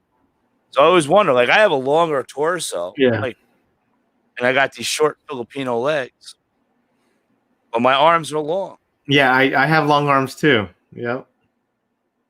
Sounds like she called you an ape. She did. I was getting nervous because they were like, "Oh man, is there?" She was like so serious, and she just looked at me and was like, "Are you Filipino?" I'm like, "Yeah." Okay, it's fine. Filipinos have fucked up torsos. Your child is normal. Yeah, like I said earlier, I had no clue Brian was half Filipino, man. Me either. Yeah. Oh, you didn't know either? No, because and his mother's Filipino, and I literally watched the video of his uncut with his mother. Uh-huh. And I said to myself, she looks Filipino, Wow. but Filipinos can be disguised as Hawaiians. 100%. I told you. I thought Brian was like Hawaiian or from Washington State. What is it? Nepalesian. That's what I thought he was. Yeah. I thought he was because he's got the little Yeah. Same here. So I was like, and then the aloha. Yeah, dude. Like, he's faking. Funny story about Filipinos that portray as Hawaiians is my father. So in the 70s, being, a Jewish American princess and coming home with a slanted-eyed person was frowned upon. And my grandparents did not like my father because of his skin and everything, Mm-hmm. But my father lied because he figured maybe they'll like me if I'm Hawaiian. And he, So, and he sold himself as Hawaiian. He sold himself as Hawaiian 10 years younger. And then he ended up being fucking Filipino. So funny. So he always joked that, my grandparents don't even like Hawaiian. Elliot, you got to spell Filipino correctly. Yeah, that's Pilipino. Pilipino. It's confusing. So Filipino is FIL, where Philippines is PH. It's PH, yeah. That was like one of the biggest fuck ups. I think like so, until 7th grade, I always was fucking up Filipino and Philippines spelling. Yeah. Growing up, I went to a private school my whole life, and they used to always ask me all the time. It was a majority white people, and they used to ask me all the time, and they say all the time to me, "What kind of Asian are you?" I'm like, "What? What do you mean, what kind of Asian?" I was like, "I'm Filipino." And they're like, "Is that Asian or Spanish?" I'm like, "It's Filipino." It's like, what are you talking about? But yeah, it's That's nicer than me. They just went right to the chase. I was a chink, a gook. I think if people read my name and they see Carlo Hernandez, they definitely think I'm Spanish. When they see me, they think I'm Asian, but they mostly think I'm Vietnamese. I don't know why. I don't think I look Vietnamese, but a lot of times they think I'm half. I'm half Spanish and half Asian. I'm like, no, you're just reading the name. Yeah, but I mean, the Philippines is pretty much, as Joe Coy says it the best. Yes, Like Filipinos are the Mexicans of China. yes, they are. I agree with that statement. Got the same I names, agree with that statement. same food. We look the same. It's true. So, with you and in your boxer background and family and everything, were you hardcore about Pacquiao and everything when he was at his prime? Oh yeah. Well, my father, same here. his whole thing about Pac-Man was we watched him amateur fighting, and if you go back, and they're probably deleted now, but his reputation for his amateur fights was because he would win a match, and his slave, the guy who sleeps in the closet, would give him a cigarette, and he'd smoke a cigarette. Yeah. Did you see what Pacquiao's trainer? Do you speak Tagalog or no? I only understand it. So when I was growing up, I could understand it a lot because my mom and dad were talking about it with my cousins and everything. But when I moved out, I pretty much lost it. When I went to the Philippines for 3 weeks, I could understand, but now it's like if my parents were talking, I can pick up bits and pieces here. But yeah, but I forgot what I was going to ask you about that. Raised Filipino. Say again? I think it had to do with being raised Filipino. Yeah, no, it's just that I don't remember. I lost my thought. But I was pretty much raised Filipino. Yeah, same. Yeah. My mother being raised, having the major stroke. My grandparents were so fucked up. I swear, they were so messed up. They were millionaires, and they took us out of the will because of my father being Asian. Wow. Now, my father. That's on your mom's side. They took you out. Yeah, my father took care of them till their deathbeds, and they still didn't change the will. My grandmother's last 20 haircuts, was from my fucking father. Grandmother would be found drunk on the floor. My father was the one that would pick her ass up and get her, get her back on her feet. And they still, so we were raised Filipino. We had rabbits. I mean, everything. Like, people came to our house and were like my father. I always call it the Filipino way. Like, Filipinos just make shit happen. Like, they don't know how to do it. It don't matter. We just make it happen. It'll fucking work. It won't be pretty, Might be ghettofied, but it'll work. Exactly. Like, ghetto rigging is like another level in Filipino engineering. When you come from a third world country and you have to make every resource available to you, you make it work. So I like what Angel Gondinez said. Half white, half Filipino, look Mexican, 100%. I do. Hey, you want to know something? So in the summertime, my pigment is dark, and I get really dark. Yeah, same here. And everybody speaks to me in Spanish. Yep. But I worked in restaurants for most of my life, so I speak Spanish. So I'm always like, no, I don't speak Spanish, and then I'll turn my head, I'm like, "Ay, puto," and I'll just like turn my head and scream curses in Spanish. But it's funny, everyone assumes the whole thing Chino started was because I worked in Mexico and they all call me Chino. Yeah. I've been called that many times with my ex-wife's family. Yeah, it starts and then your kids called Chinitos. Yeah. Like, oh, Chinito. I was Chinito, and then I grew up to Chino, and then I got jumped by 5 El Salvadorian guys in the back parking lot of the Cheesecake Factory. Where was this? In Albany. Oh. I didn't know MS-13. MS-13. That's why I just asked you because that was hardcore back in the 90s here. So I didn't know what that was. Oh my god. So Ruthless gang. I was talking shit, and the guy had a 15 on his hand. And I won't even say it because this is going to be on Facebook, but I said something that had to do with homosexuality in 13. And oh man, they waited for me.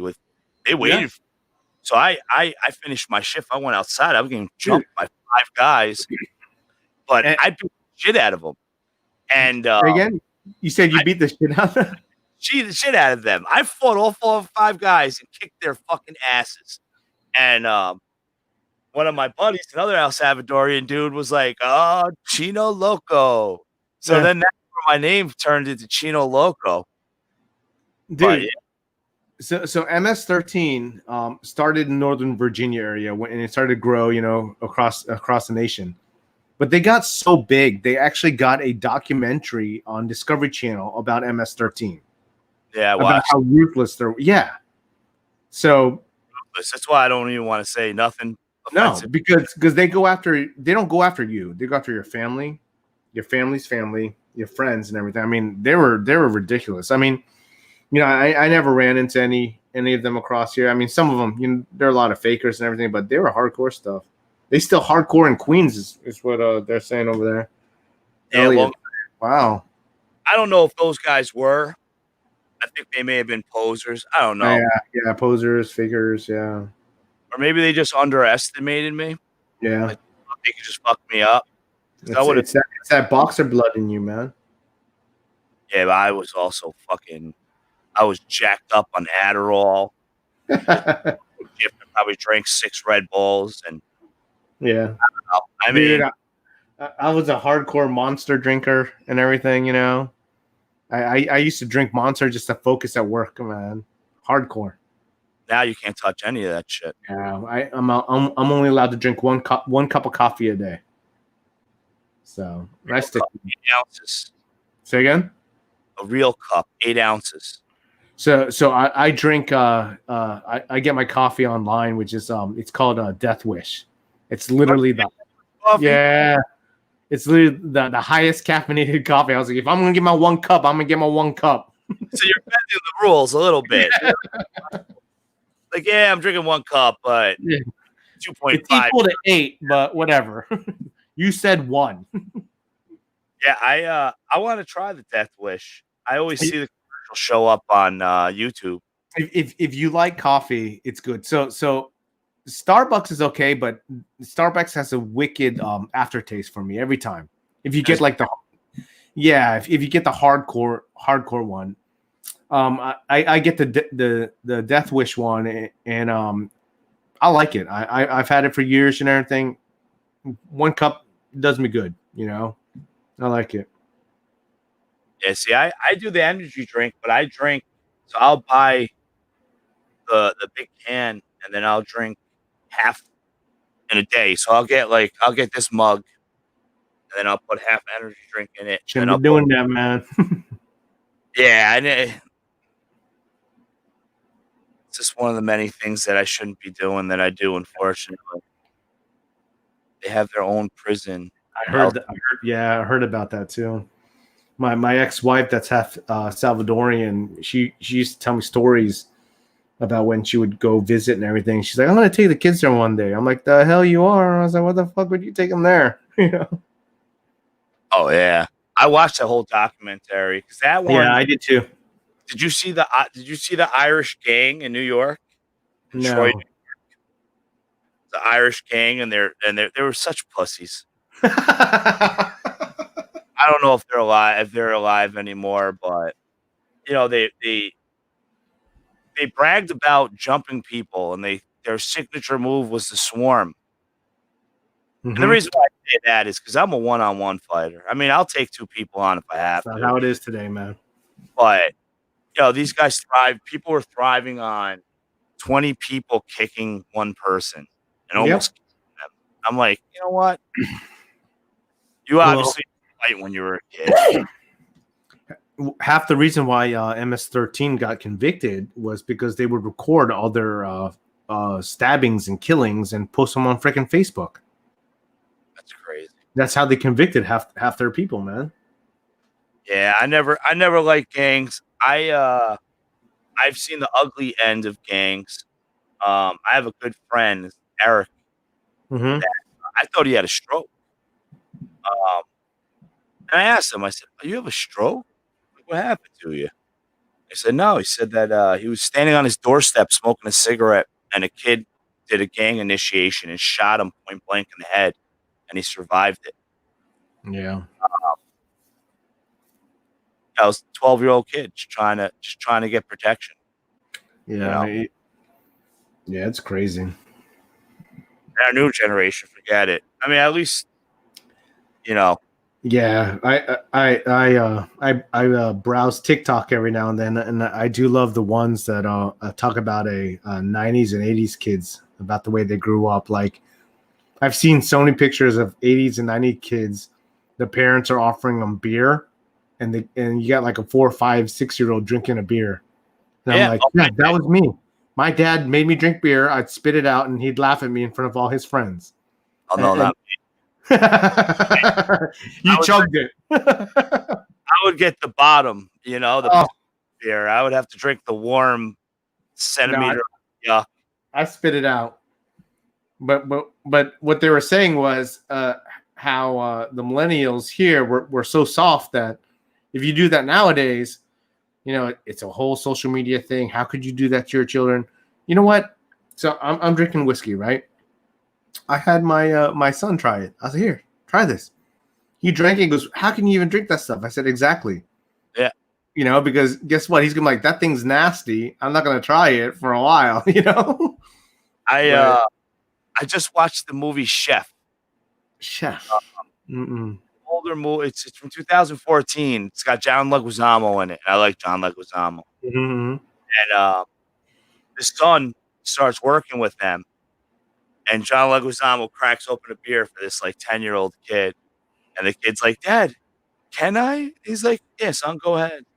The kid takes a sip and spits it out. He's like, "See, you won't be doing that again." And he grabs the beer out of his hand and puts it next to his. Exactly. That's what I'm saying, man.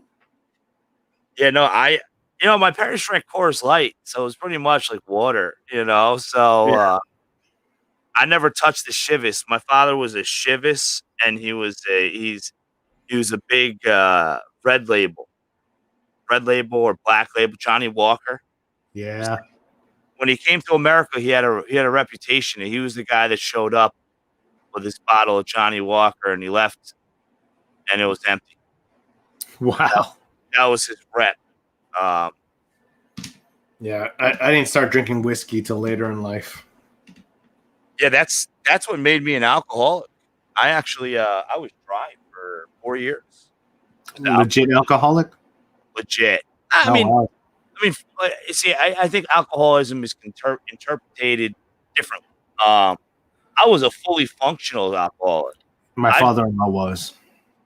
I'd go to the bar and I didn't know I was an alcoholic. And I went to the doctor. This is after the heart attack and all that. And they were like, "Well, how much, do you go out drinking?" And I go, "Yeah, I go 2 nights a week."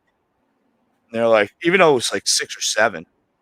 And they were like, "Well, what do you drink?" I said, "Oh, I drink Maker's Mark and ginger ale."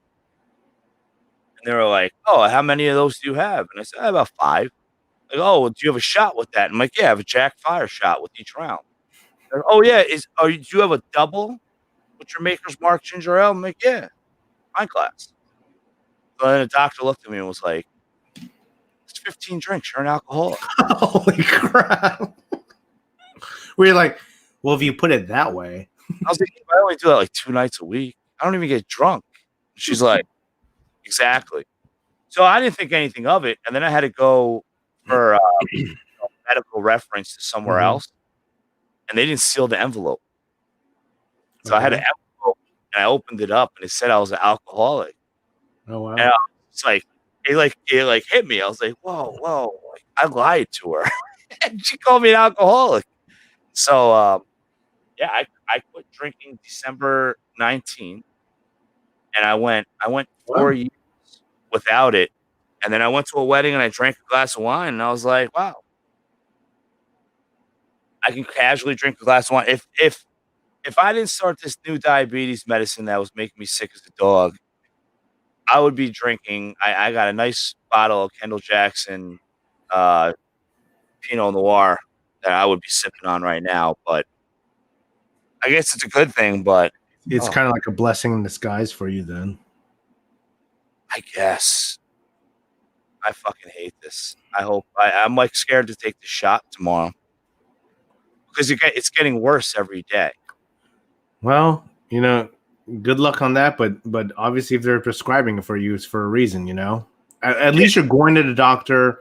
You're having them, check you out and everything because a lot of times, like, so for me, I had no symptoms that showed any of that. Yeah. But I went because of my, genetic history with my mom.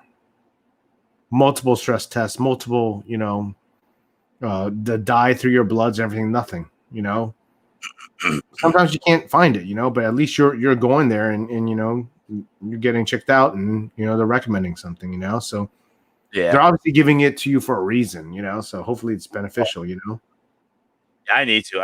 I always call it the gene pool of dreams. Yeah. Because, we have all over both sides of the family, cancer all over the family. I have so many relatives that died in their early 40s. You said you're going there tomorrow? To where? The doctor?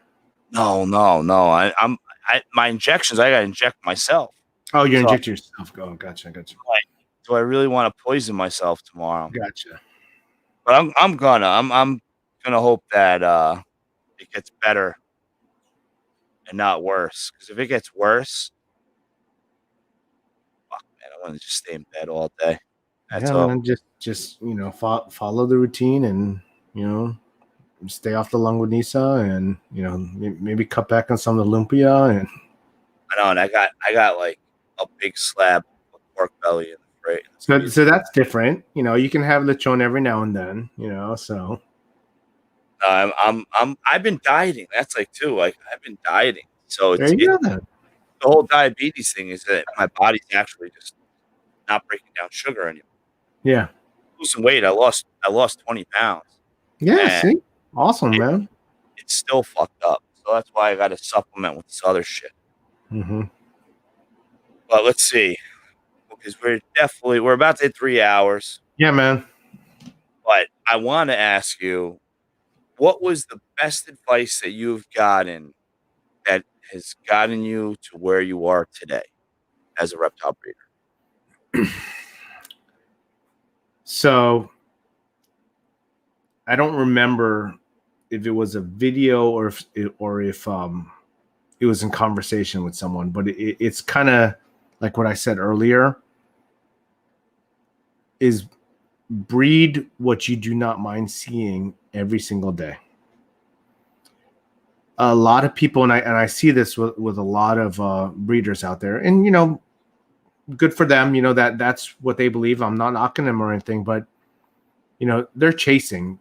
They're breeding things because it's a $5,000 snake if they hatch it. If they hit the odds, boom, $4,000, $3,000. That's fine and dandy, but if it's not a morph that you enjoy, why would you do it? Yeah, you're doing it for the wrong reason. So when people ask me, hey, what should I breed? And I get that a lot. They'll say, what should I breed? I go, what do you like to see? Well, what makes the most money? Don't ask that question. Yeah. Stop. Don't breed snakes. A lot of people say, oh, they do it for not the money, blah, blah. That's fine and dandy. The money helps. Don't get me wrong. Okay. If you happen to like a certain morph and you breed it and it sells, it's going to help you. Right.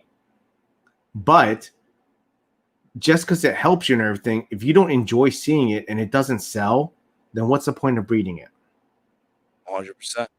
If you don't see it like I said, albinos are cheap. You can get them for $150, $200. I like seeing them though. That's something I enjoy. I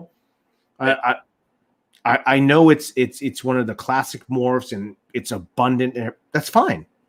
but I enjoy seeing that it has a sentimental value to me, you know? Yeah. So the advice that I got that I 100% agree with is don't chase and breed what you want. You know, especially if this is not your full-time job, right?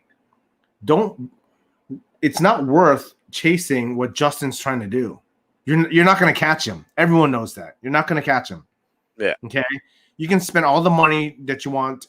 And that's what a lot of young breeders don't realize is just because you spend the money to get those snakes, even if they're hatchlings or even if they're yearlings, you're still going to have to spend 2 years to get your money out of it. Are you going to have that commitment to do it? Oh yeah.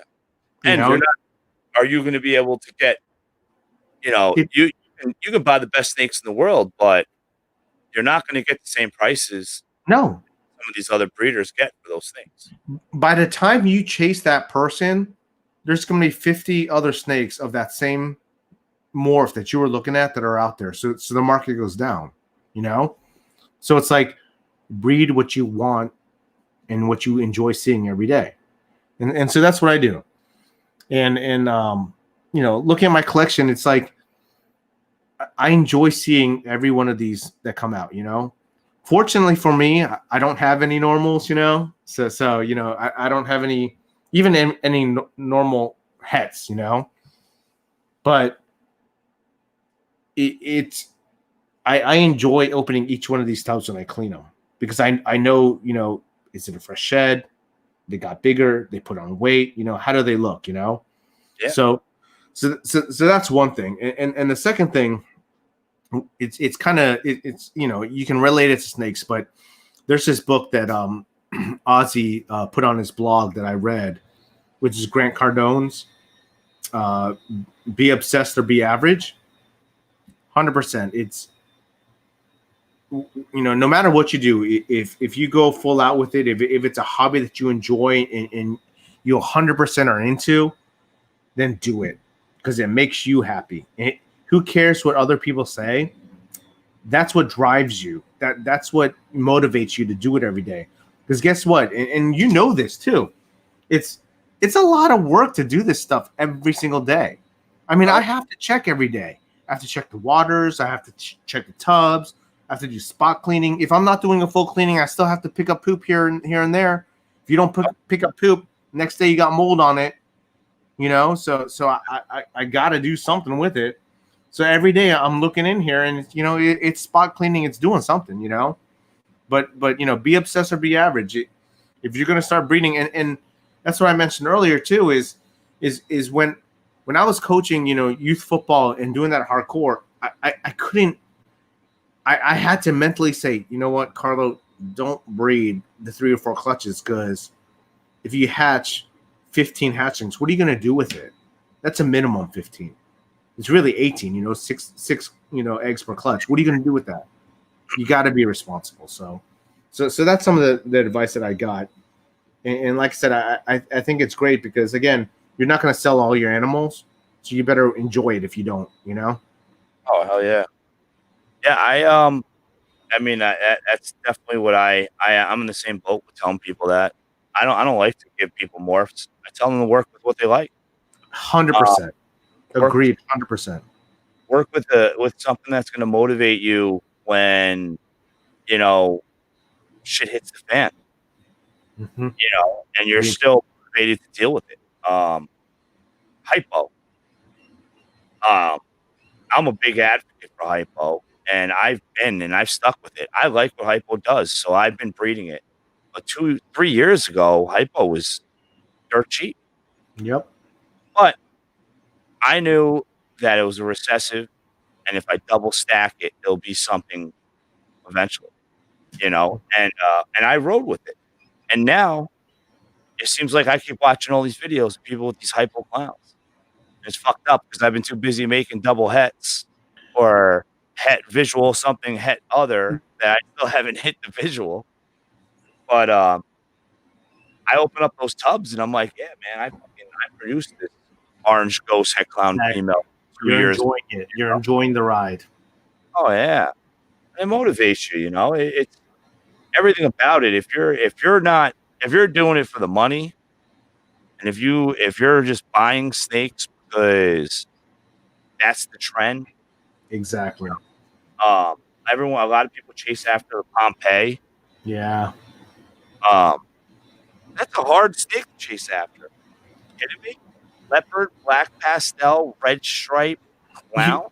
And here's the thing: you can spend all the money on that, but you still have to hit the odds. Yeah. You know, Oh, so that's a lot of money invested, and you still have to hit the odds. You know, you. If you miss, you can still sell them, but I mean, you got to be passionate about it because you got to keep going. You know, so you better really enjoy it. You know. Yeah, marble ball, the G stripe. G stripe. Yeah. I was never. I agree with her that.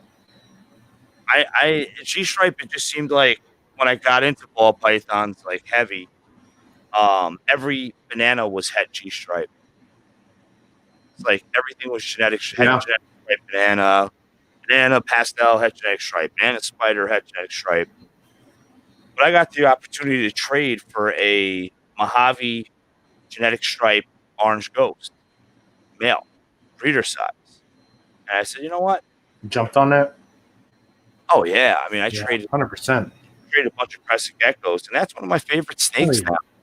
I actually just hatched out a clutch. I bred that to a pastel because it's a powerhouse, and it's going to make double hets. And odds guys weren't on my side. I had 8 eggs, 3 normal. 8 eggs. Wow. 8 eggs. I had 3 normal, so that's automatically like 2 pastels, 2 Mojaves, and 1 pastel Mojave. I've only sexed 1, the pastel Mojave, because that's the one I'm kind of interested in. And it's a male, so it's for sale. But you know, it's one of those things where if you're passionate and you like something, yeah, it will motivate you. I've worked so many jobs, and I wake up and I hate my job. I get out of work, I was exhausted because of the passion of hating what I'd done. I can't say that about ball pythons. No, it's there's so much reward. There's so much. I mean, even just weighing snakes. Yep. Weighing snakes is a chore. When you're weighing over 100 snakes, it's a pain in the ass. Yeah, it is. Know? Documenting. Then, of course, when you want to look and see how much you gained since last time you weighed it. Yep. But that feeling when you look and you're like, oh shit, this female just like last time I weighed is 900 grams. It's only been 2 months since I've weighed it, and it's already 1,200 grams. It beasted through 1,000 grams. Shit like that is what makes you really love the hobby, you know. Agreed. But yeah, man, I definitely awesome, being a guest on the live stream. Yeah, thank you, man.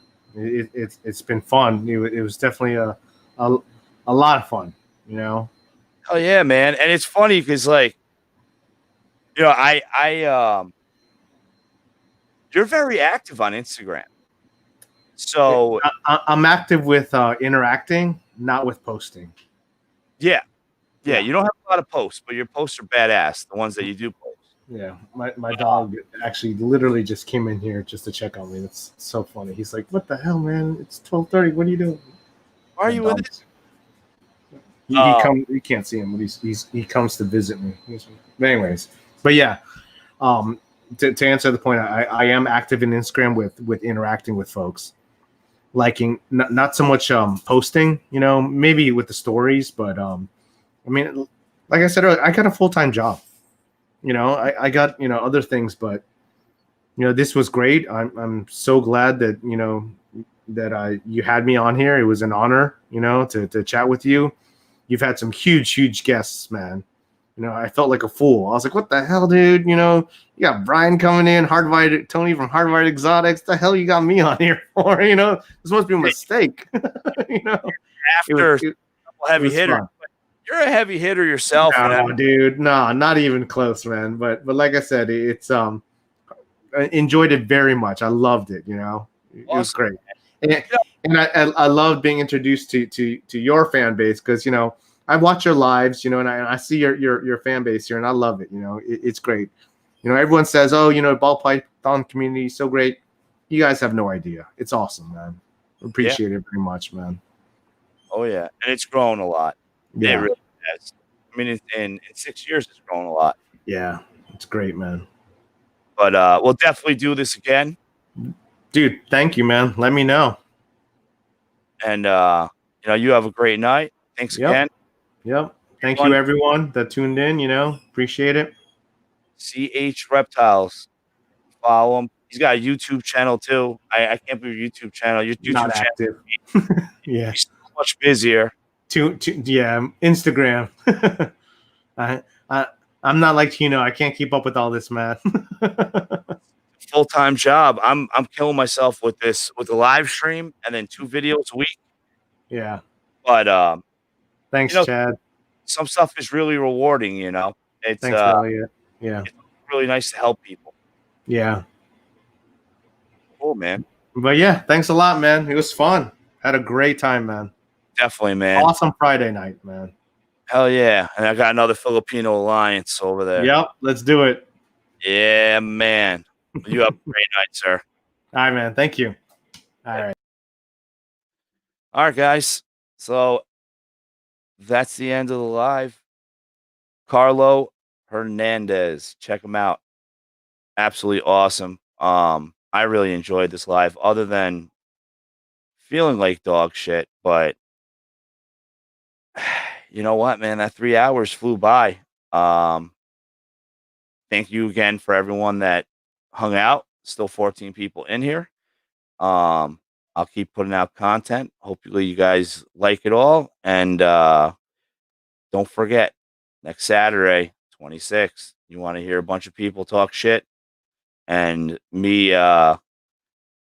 a video that will definitely not go towards monetization because it's probably going to be horrible.